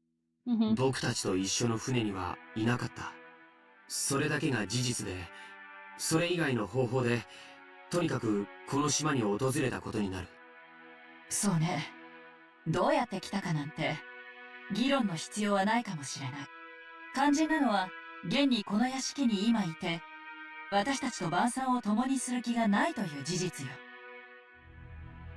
So intense, so low-key meant for each other. They refused to dine with any of these people. 18人以外にもう一人客がいる。そしてそいつは兄貴も夏日姉さんも知らない客だってな。知りません。何の話だかもわかりません。お前は少し黙っていなさい。頭痛に触る。妻の言う通りだ。私にはお前たちが何の話をしているのかさっきからさっぱりだ。じゃあ答えは一つしかないわ。お父様が呼んだのよ。今日の親族会議のために。親族会議に？だから何のために？そんなの知らないわよ。兄さんが知ってたらそれを問い詰めようって思ってたのよ。エヴァ、予算 Loud and クラス wrong. 兄さんは知らんと言うとる。つまり話はこうや。お父さんが肖像画の魔女にそっくりの客人をこっそり招いた。それにローザさんが出会い、マリアちゃんが出会い、そしてキリエさんもあった。今はそこまでや。わしらに言いたいことがあるんならとっとと姿を現せばええ。挨拶もなしに引きこもってるっちゅうんはどないなわけなんやってことなんや。親族会議なんか花から関心のない親父が新しい愛人をこっそり呼びつけたってわけか。理想の魔女様のおべべを着せてよ。そう決着するには今日という日は意味を持ちすぎてるぜ。理由は一つしかない。親族会議に加わるためよ。お父様の遺産について何かの権利を主張する気でいるのよ。バカバカしい。当主様に愛人などと汚らわしいものなどおりません。お前は黙っていると言っている。私はこの屋敷でずっと親父殿と過ごしているが、そんな話は聞いたこともない。最大限理解を示したとして何十年も昔の愛人との間に隠し子がいたとして、それを親父殿が探し出し、今日という日に呼びつけた。Natsumi gets nothing but disrespect. It's crazy. あなた、お父様にそんなものがいるわけがありません。尊い後宮の血が愛人ごときに。先ほどから数人が見たと自称しているに過ぎません。幻想妄想白昼夢に決まっています。あるいはこれも夫を陥れるための皆さんの何らかの芝居なのですか？何の芝居だってのよ。芝居だって言うならそっちでしょうが。よせよ姉貴、ちょいと暴力的な言い方だが夏日さんの言う通りではある。キリエは姿を見たが俺は見てない。姉貴もだ。だがローザは見た。しかしってことはいるってことになる。いるを証明している連中が存在する以上、いるで直ちに決着だ。悪魔の証明の逆パターンってわけだな。それに俺も会いたいんだよ。そして Rudolph, chill out. You do not need to meet Beatrice. それについては私も同感だ。六軒島へ何の御用かぜひお尋ねしたいものだ。白々しいこと言わないで。狙いは一つよ。お父様の遺産を狙ってるのよ。相続問題に明るい弁護士に今後の作戦を練らせるべきよ。お母様と同格の権利を愛人が主張した場合、私たちの取り分はかっきり半分さらわれることになる。Listen, he's just trying to see what it's about. You know what I mean? 彼は何でも He just wants to talk to her, you guys. きっと私たちの疑問に答えてくれるわ。 This notorious ladies man has some questions for this notorious lady.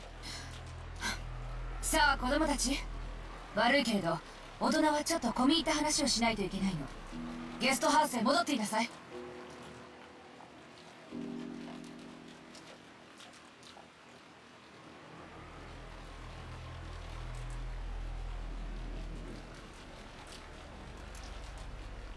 そうやな。ローザさんの言う通りや。ジョージ、いとこみんなでゲストハウスに戻ってるんや。いとこ同士仲良く遊ぶんやで。ジョージ、言われた通りになさい。いとこみんなを連れて今すぐ出ていくのよ。ちょっと待ってよ。 Man, what a mood killer. 僕たちはまだ食事も終えていない。デザートはゴーダさんにゲストハウスに運ばせます。だから出て行きなさい。 I want to finish my beef ここから先は大人の話し合い bourliers. です。行きなさい。わかったよ。まだ食いかけ Looks delicious. I'd be so ってこ mad. とは俺だけ例外ってことはないよな。理解してくれてありがとう、バトラ君。でもあなたラッキーよ。どうして？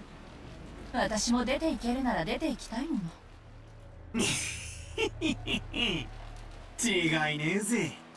大人は大人で遺産をめぐって楽しい一家団らんをお楽しみくださいってんだ。私も席を外しましょう。どうやら今夜は Guys, you see it here first. Kaza wants to listen to the little uwu girl. We got him on Candid Camera, you guys. An uwu sympathizer. Get him. 遅くなって申し訳ございません。源氏をお呼びいたしました。お屋敷の中の戸締まりの確認に行っておりましたもので、遅くなりました。You do! You know when she'll do that. You're just trying to punish us into having to listen to this uwu child. ゴーダさん、申し訳ないのだけれど、子供たちの分のデザートをゲストハウスへ。Only the desserts, though. All of this tasty meat must go to よろしいのですか? Dumb. Yeah, I'd be mad too. ローザさんの言う通りにするように。 It's like, does this lady know how long it takes to reduce that kind of a sauce? How dare she? Pearls before swine. Legitimately the only time I feel bad for Goda right now. はい。かしこまりました。さあさあ皆さん。 He creates a literal masterpiece and they're like, can you just like send them some ice cream or something? Tiramisu ain't leaving. マリアちゃん、僕たちにゲストハウスでベアトリーチェの話を聞かせてくれないかい？ぜひ魔女の話を聞きたいんだ。ね。ジョージ兄さんは本当にうめえぜ。感動するぜ。本当に子持ちじゃねえのかよ。手慣れすぎだぜ。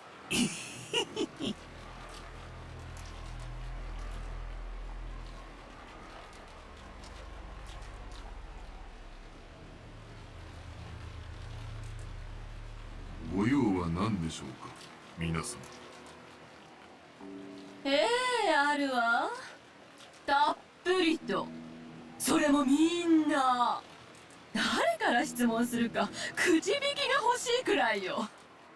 だが誰が一番のくじを引こうとも最初にする質問は同じだと思うね。違いねえな。源氏さん、正直に答えてくれ。今貴賓室にいるベアトリーチェってのは何者なんだ。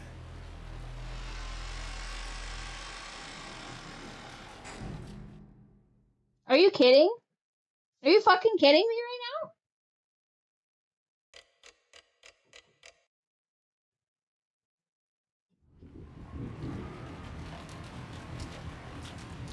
Bullshit.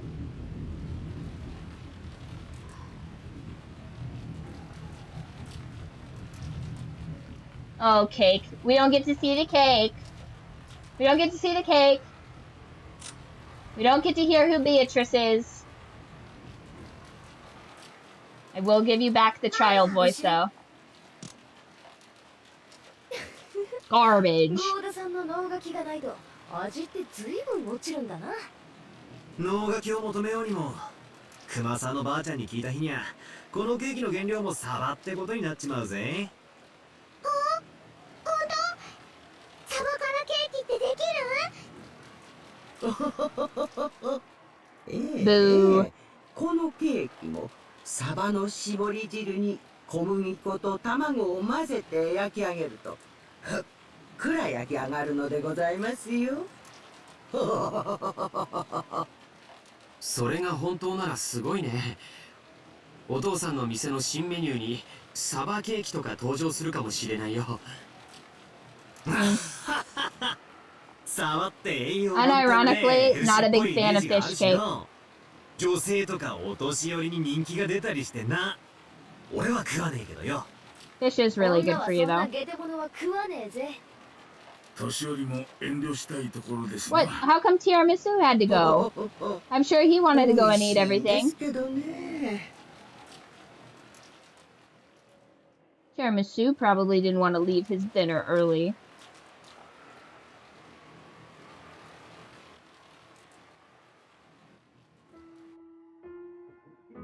まさかあの話が本当だったとはね。Oh, he's just being proactive. He's not about to lose his delicious food. って話は信じてなかったまでにも初耳じゃねってことらしいな。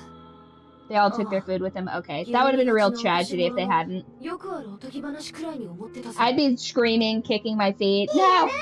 You're not gonna make me leave my steak here. I don't care who Beatrice is. This is delicious. 会議に来るたびにマリアは会って一緒に遊んでた。そうですね。ベアトリーチェ様は普段はお姿をお見せになりませんけど、心がきれいで素直な方の前にはひょっこり姿を現していたずらをすることもあるそうですからね。Beatrice only shows herself to the most annoying. It's like, huh. Interesting.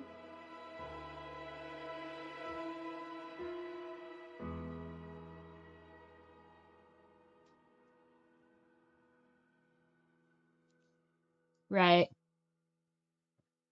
I mean, food that is freshly cooked and food that is chilled has a different flavor. Sometimes it being cooled off heightens the flavor, but some things just don't travel well, you know? マリアちゃんがベアトリーチェにもらったお菓子と言って僕らに見せびらかすことがあっても、多分誰かがそういうことにしてマリアちゃんの手提げの中にこっそり飴玉でも忍ばせたのだろうって思ってた。私も昔に2度か3度そういうふりをしてこっそりお菓子を置いてあげたことがあります。おそらく熊沢さんにも、いや使用人の皆さんや後宮家の皆さんも1度や2度はあるんじゃないでしょうか。無邪気な小さい子が喜ぶなら口裏を合わせてお菓子を置いてくこともあるか。ってことはジョージの兄貴なんかだいぶやってそうだな。まあね。つまりサンタクロースみたいなもんか。子供の夢を守るために両親がグルで嘘をついて寝静まったこの枕元にプレゼントを置いていたと。子供の夢って守ってあげたいし、私は当然サンタなんていないってとっくに知ってるわけだけど、もし覚めなくてもいい夢だったなら一生信じていたかったぜ。世の中は世知辛いばかりだと知ってしまうからこそ、大人はせめて子供の綺麗な夢を守ってやりたいと思うものです。ベアトリーチェはいる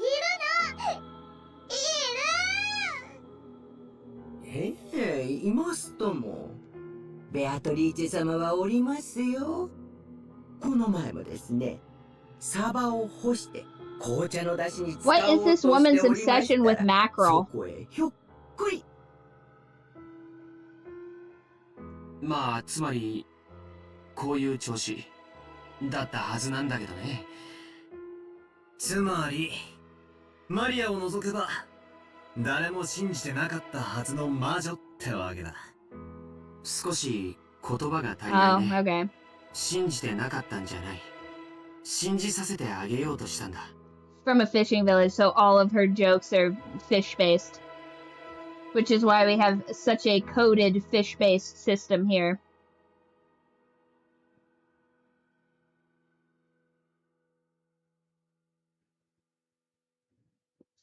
という認識だったはずの魔女のベアトリーチェ様が実際に現れちまったと。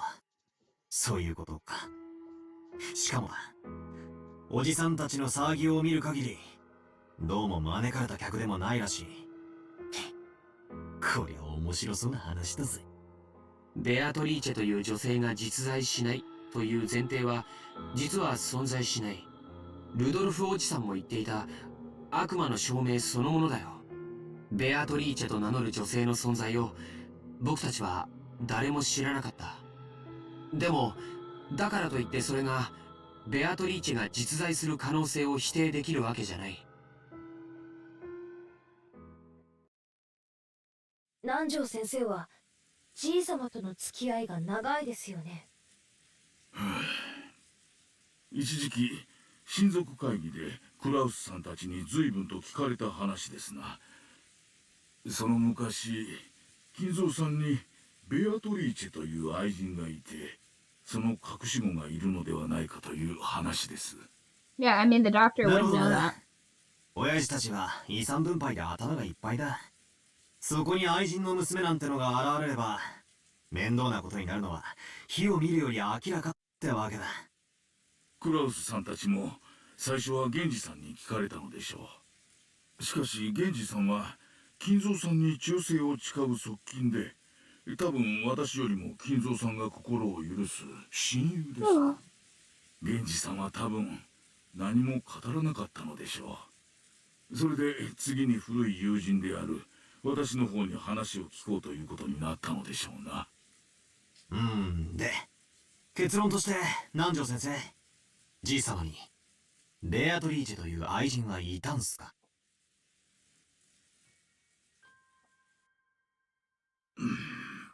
おりました。私は会ったことはありませんぞ。ですが、そういう女性と交際があったと金蔵さんから聞かされたことはありました。相当昔にお亡くなりになられたそうで。死んだ？その間に子供がいたとか？それはわかりません。ただ金蔵さんはベアトリーチェを蘇らせるために研究をしていると常々言っておりました。普通は愛人を失い忘れがたみがいたならばそちらにその分の愛情を注ぐものです。 Exactly, and he's poured all of his research into the occult, so if him and Beatrice had a secret love child, that would be his sole obsession.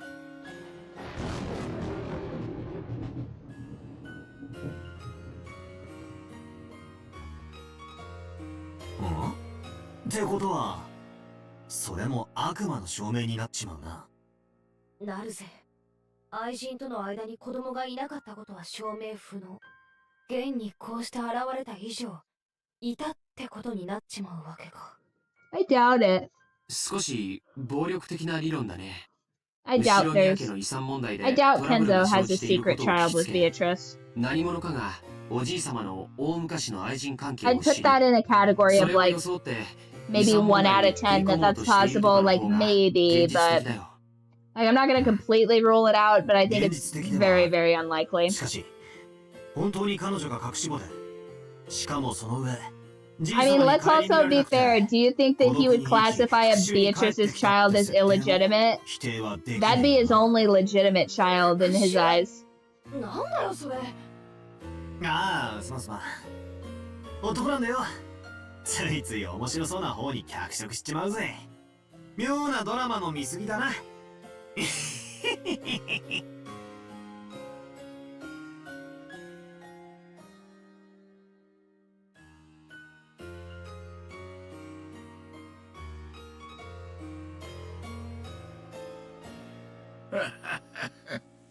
なるほどなるほど。それはなかなか面白そうですな。そんな筋書きの小説をぜひ読んでみたいものです。まあ、現実にはそんなことはできねえと思う。何しろよ。今、この島には I'm gonna play through the whole thing. We might take like a short break for like holidays and stuff like that, butそれに、 thanks for stopping in. 島から逃げ出すこともできない。つまり、 But this is going to be our main campaign until it's fully done. Like I said, we might take like a few breaks for like specifically holidays or something like that, because I don't want anybody to miss anything. But then we will be doing a couple of bonus games outside of the main Monday through Friday campaign, or Monday and Friday campaign.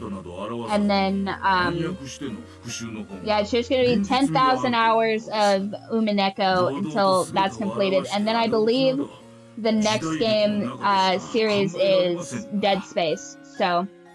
わからねえぜ。復讐ってのは感情でやるもんだ。理屈じゃねえぜ。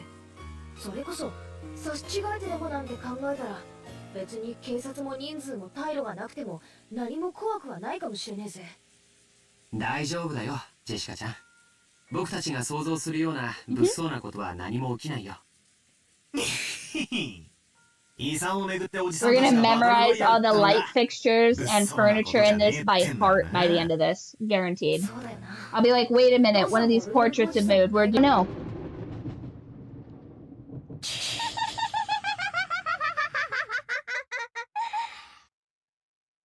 it back? Okay.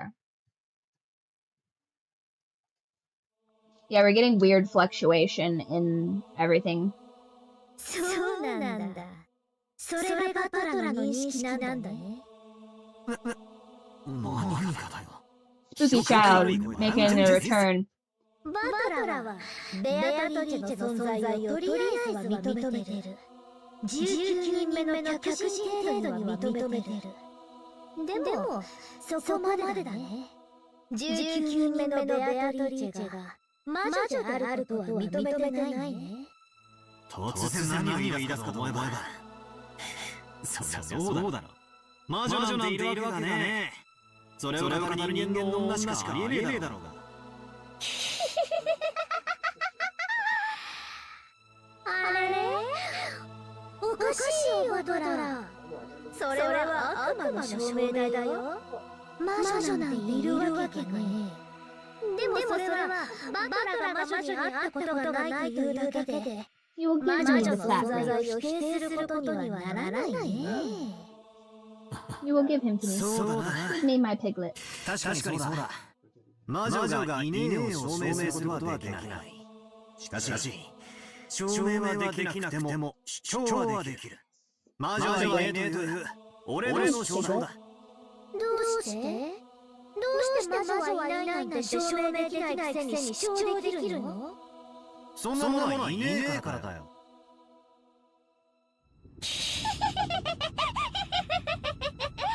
Who did it, Rance? Who killed them?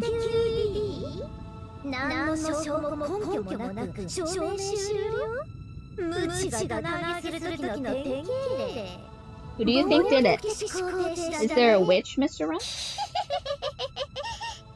となりゃ答えは一つだぜ、マリア。魔女側の反証しかねえってことだろ Yeah, the witch has been real.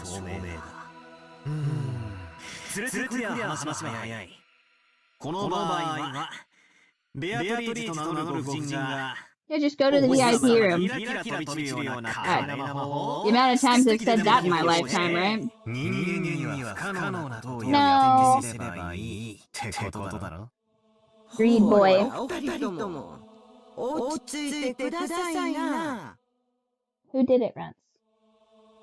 Who's playing these crazy games? Is it this evil bipolar little child? Hmm?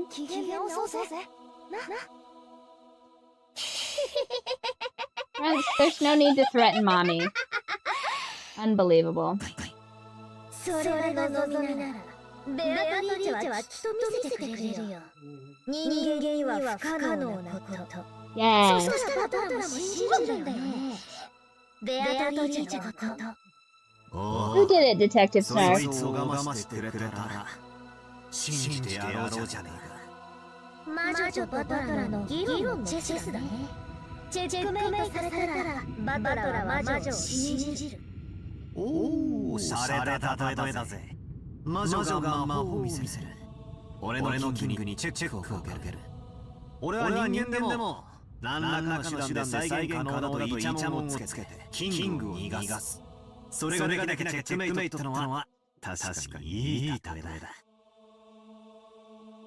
バトラチェスというのは相手も自分も同じ動きの駒を持ってるだから相手の手も読めるでもね相手の駒がバトラの駒よりさらに不思議な動きができることをバトラは今想定していない魔女のはずないからとベアトリーチェの動かす I think it's a little bit more like Gwent, personally, where some of the pieces can switch sides, like the spy pieces.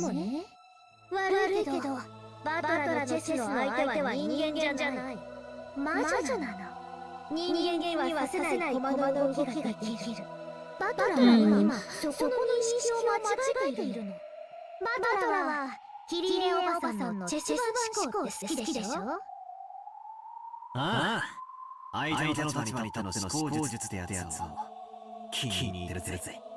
だからダメなの。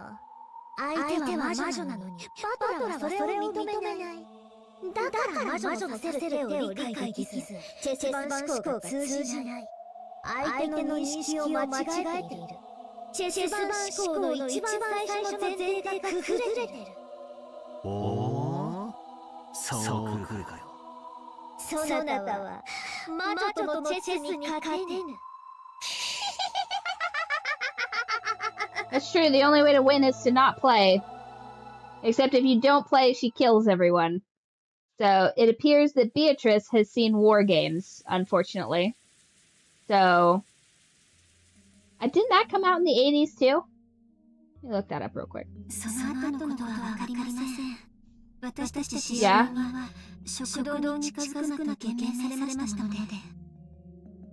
なるほどね。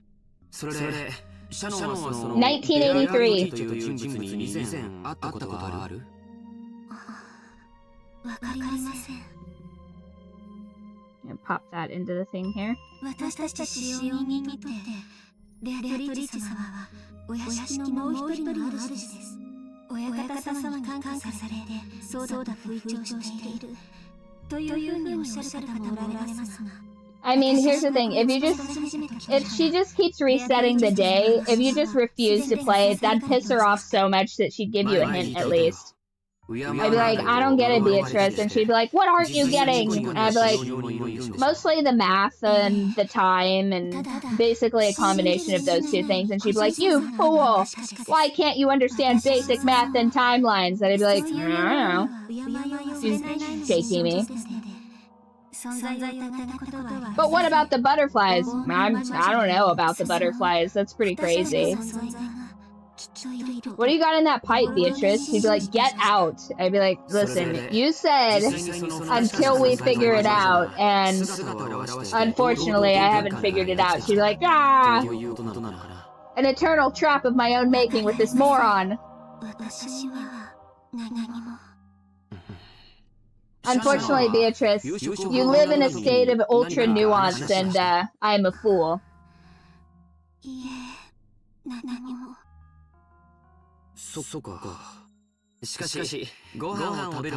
Right. Quit babysitting that, Beatrice. Why don't you share?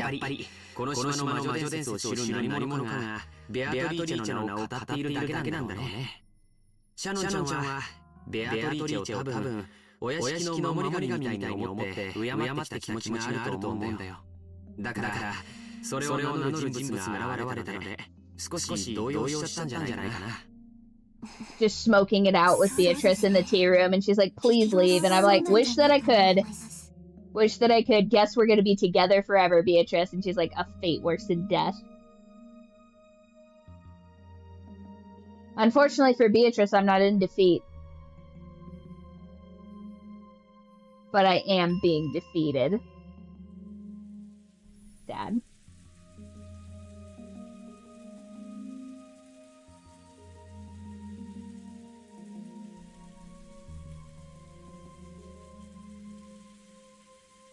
Oh, that's sad. So she kind of like low-key knows that she's gonna perish in this secret back channel information that we have here. But George doesn't know.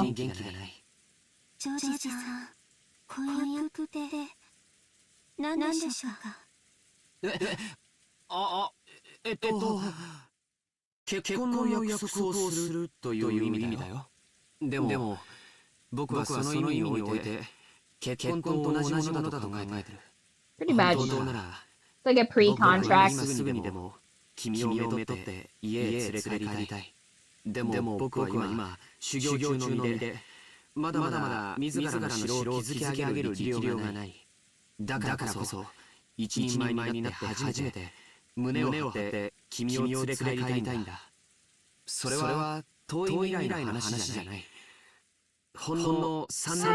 not bad. It gives him something to strive for. I wish more people took that into account for engagements. Like, you get engaged when you're like, this is the person I want to marry, but then you marry when it's fiscally responsible, you know what I mean?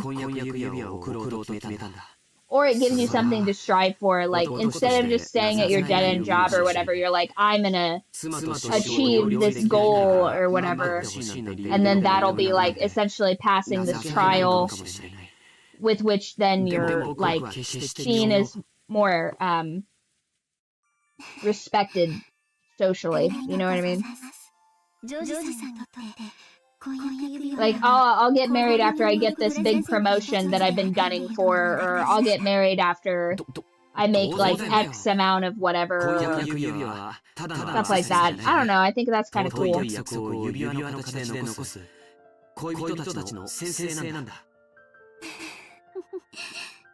I'm also a big fan of long engagements. I feel like that's an important milestone for couples, you know what I mean? I feel like some people kind of rush an engagement, and it's like, you need to be able to go through like certain trials as a couple before you're like certain that you can withstand the rigors of marriage. And I think maybe like a cult ritual or something like that would probably be a good trial run for like having to file taxes jointly, maybe. I don't know.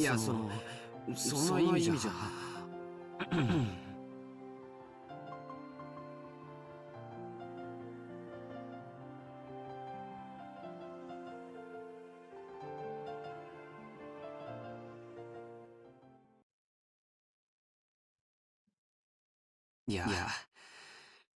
その通りかもしれない。さよ。君を僕の妻にする。他の誰にもやらない。僕だけのものにする。だから誰も手を出すな。そういう指輪だよ。間違いない。ありがとうございます。ジョージさん。 Now, do we cut to the murder? Her final moments, perhaps, when she gets her brain turned into Jello pudding?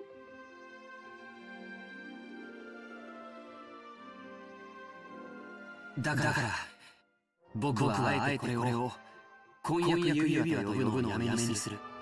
今からこれは婚約じゃない。結婚指輪だ。いいのでしょうか。神様の祝福もなく、私たちが結ばれたことを、This is new. 宣言してもいいのでしょうか。Did they retcon this? 母さんもすべて地獄報告で十分さ。僕たちが二人は結ばれたと一方的に宣言する。それは誰にも覆せない。ジョージさん。僕は一時の感情で言ってるんじゃない。今だけの君を見て言ってるんじゃない。He's not just totally down bad for this table. それこそ未来の老後のミスらも見据えている。This is low-key, very, very romantic. Well done, Umineko.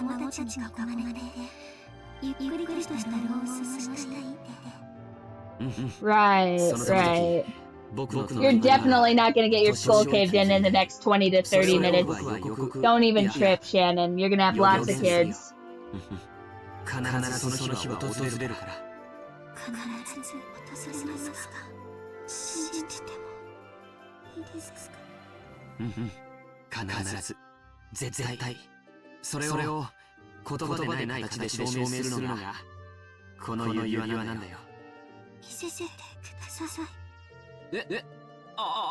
Excuse me?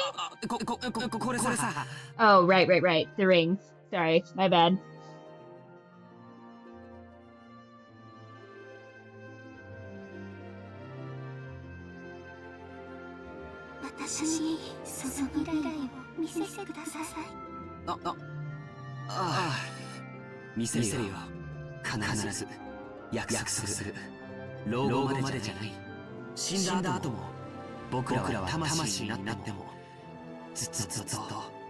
Squirrel.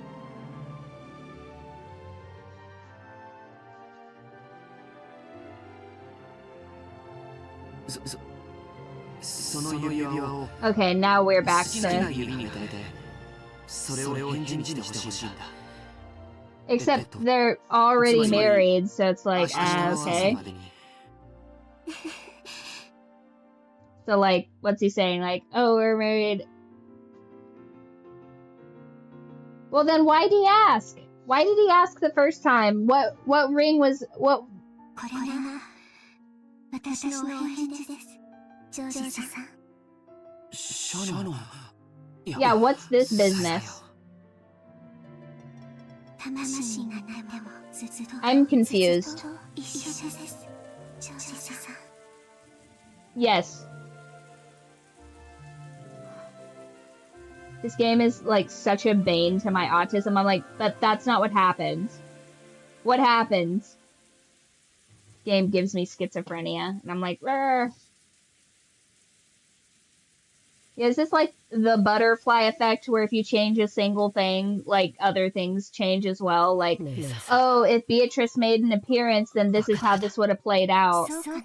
Instead of just the idea of Beatrice. 私、影じゃないよ。もう。嘘だ。どうして自分を騙すんだよ。人間に Anna's so mad. 知ってるくせに。黄金教へ行かなきゃ人間になれないって知ってるくせに。なのに。どうして黄金教へ行ける約束を自分で保護に。そっか。指輪を受け取ったら、ベアトリーチェ様との約束がなかったことになっちゃうんだね。ごめんね。あとは僕も姉さんもジョージ様親方様みんな条件を同じだ。13の生贄にされる。5人しか黄金に招かれない。I think I hate that, but we'll soldier on. My brain is just mashed potatoes now. It's like, but she didn't do that. Or did she do that? Which is the truth and which is the falsehood? 果たせない夢のしびれながら。ずっと永遠に一緒だよって約束した。だからね、その瞬間に私たちの永遠は完成したの。たとえ私たちが生贄になってしまうとしても、もう完成してるの。I hate an unreliable narrator trope. I really do. I am just back to back getting punished this week, you guys. First of all, that terrible frickin' book club book that I'm having to power through.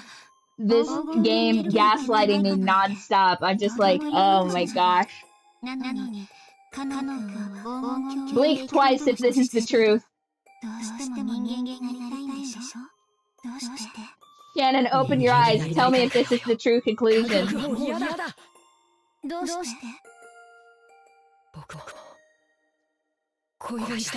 Wow, Cannon and Jessica so jealous in this iteration. Liked. Past tense? Oh, okay.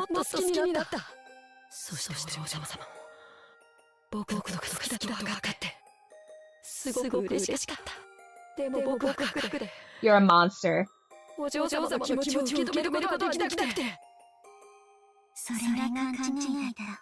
You're wrong, you can. Just stop being a chair, Cannon. You can be a real boy, too.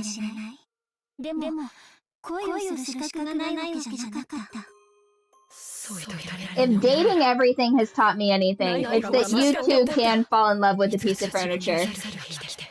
Stay tuned for that stream, that bonus stream tomorrow, by the way.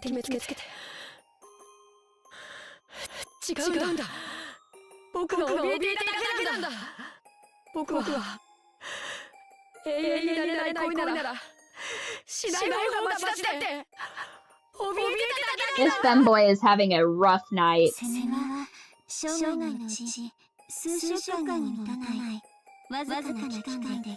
Hey, speaking of real quick, is like a little bit of eclectic lore here, but this year in the Japanese Stationery Awards, a cicada book bag, or a cicada pencil case won, and you open this plush cicada, and all of your pens and erasers and stuff fit into that, and then you clip this little bug onto your backpack, and it carries all of your stationery needs.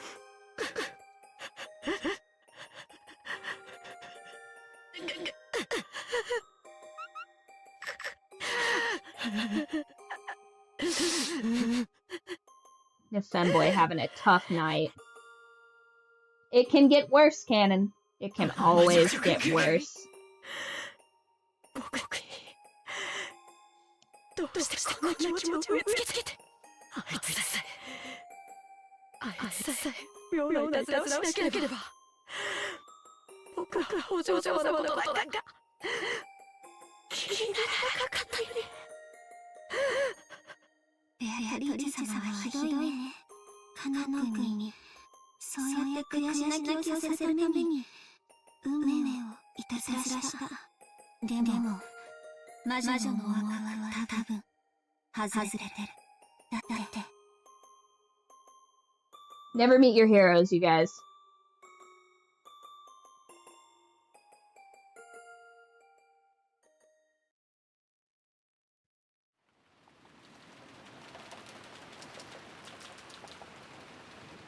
というわけだカノン。せっかく Oh man, is she gonna kick him while he's down? さてこれに全ての駒の条件は同じよ。駒は18、13人が生贄に捧げられる。生き残る5人は誰だ。それとも誰かがこの儀式を打ち壊してみせるか。誰がどうやって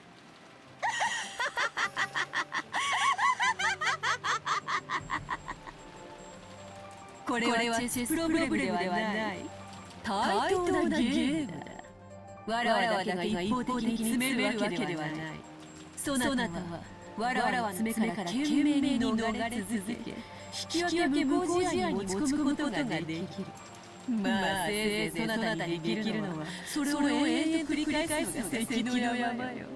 そしておそらくそれはそなたにとってそう難しいことではあるまい。 God, just taunting this poor femboy. 永遠に続く無効試合にやがて精神をすり減らし、やがては精神を殺す。その時にこそ敗北を受け入れわらわに屈服することになるであろう。対等なゲームと言った理由、それはわらわにも敗北の条件を設けてあることだ。負けのないゲームほど退屈なものはないのでな。わらわを任す方法、それはわらわの肖像画に捧げられたあの碑文よ。あれこそは黄金鏡の扉の開き方にして同時に儀式を打ち破る鍵でもある。わらわは碑文に従い儀式を完遂する。そなたは碑文の謎を解き儀式を打ち破りわらわを滅ぼす。碑文に隠された謎を解きわらわが金像に値し莫大なる黄金のありかを暴いてみせよ。こたびのゲームはどういう結末を見せるのやら検討を期待するぞ。わらわを楽しませてみせろよ。後ろにはバトルだ。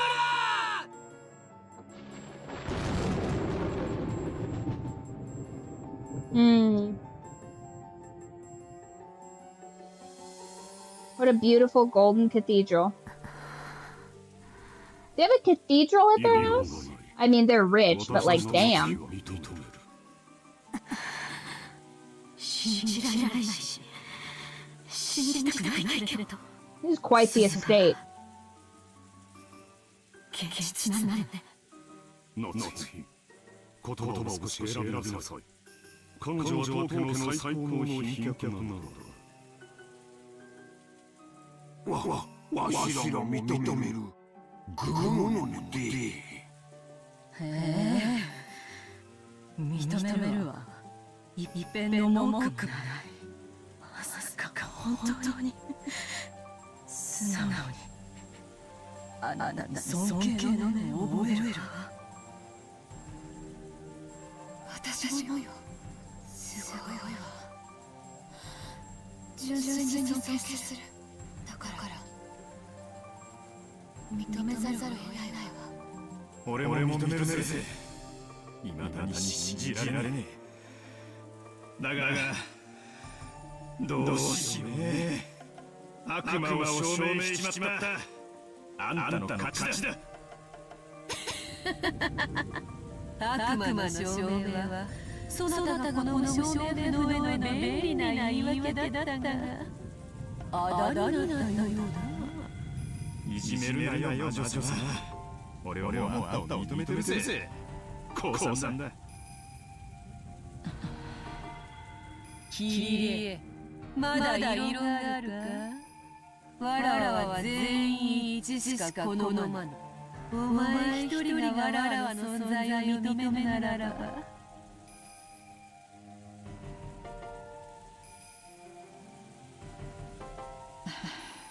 ごめんなさい、降参よ。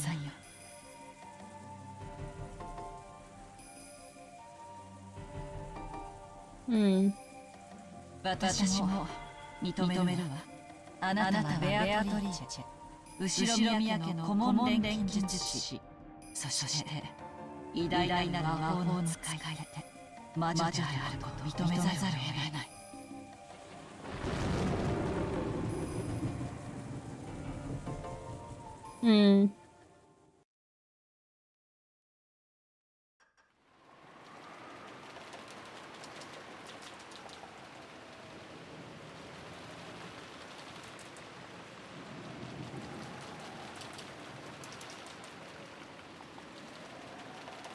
Back to the rose garden.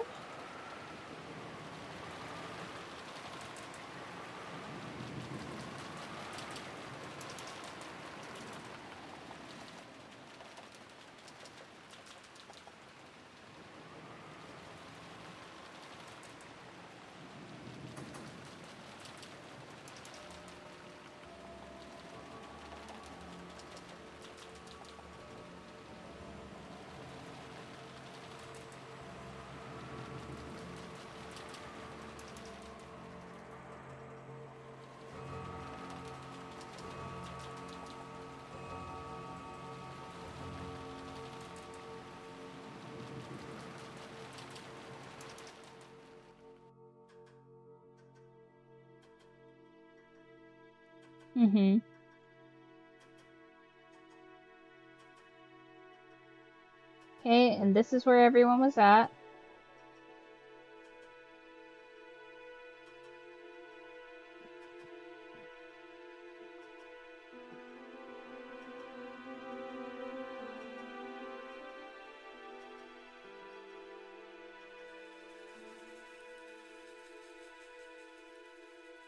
Interesting.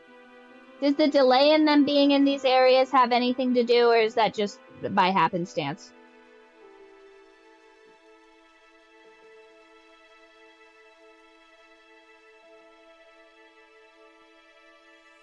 Where's tiramisu?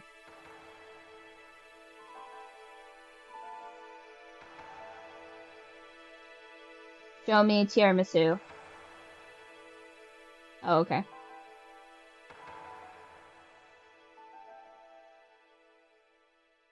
That's a secret photo, probably, that Kenzo's got. Okay, only the locations matter.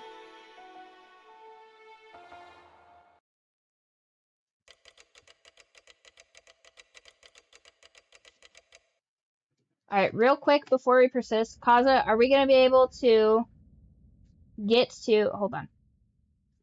Okay, the second day.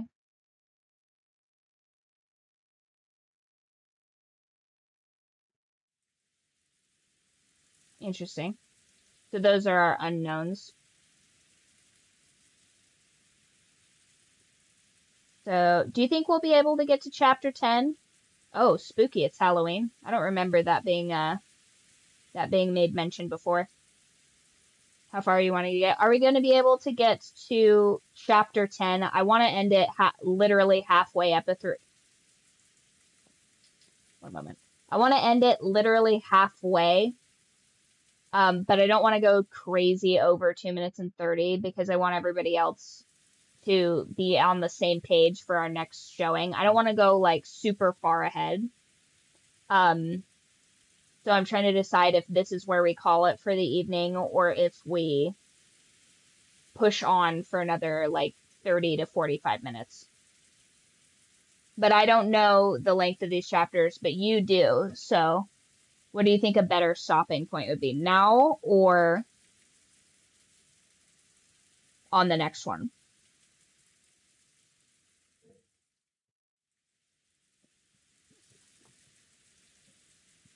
This chapter is about an hour long exactly.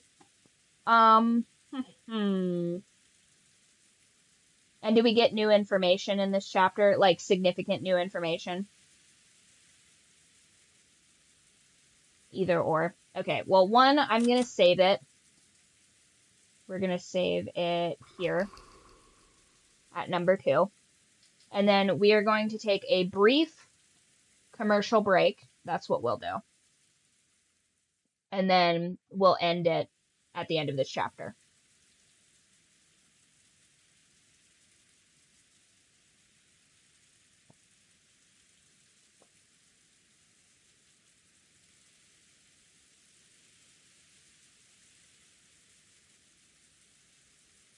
Okay. So we're going to do a quick break, and then we will finish out what appears to be chapter 9. So then our next thing will start at the beginning of chapter 10. So I'm going to pop that in to... Oh, perfect. Perfect.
Mm. Let's see, what time is that?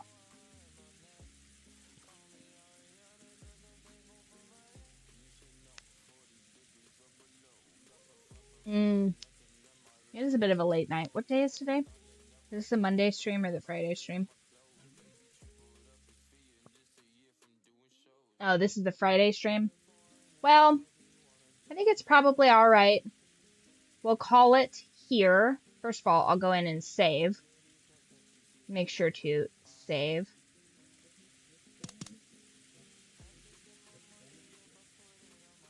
Today is Friday.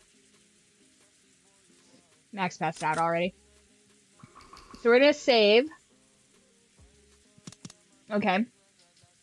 And then we will see the exciting conclusion of where we last left off on Monday's stream. That way everybody can get nice and caught up before we have the big reveal of the consequences of the evening. I think you're right, Kaza. I think this is probably a good time. Monday will actually be peak. Perfect.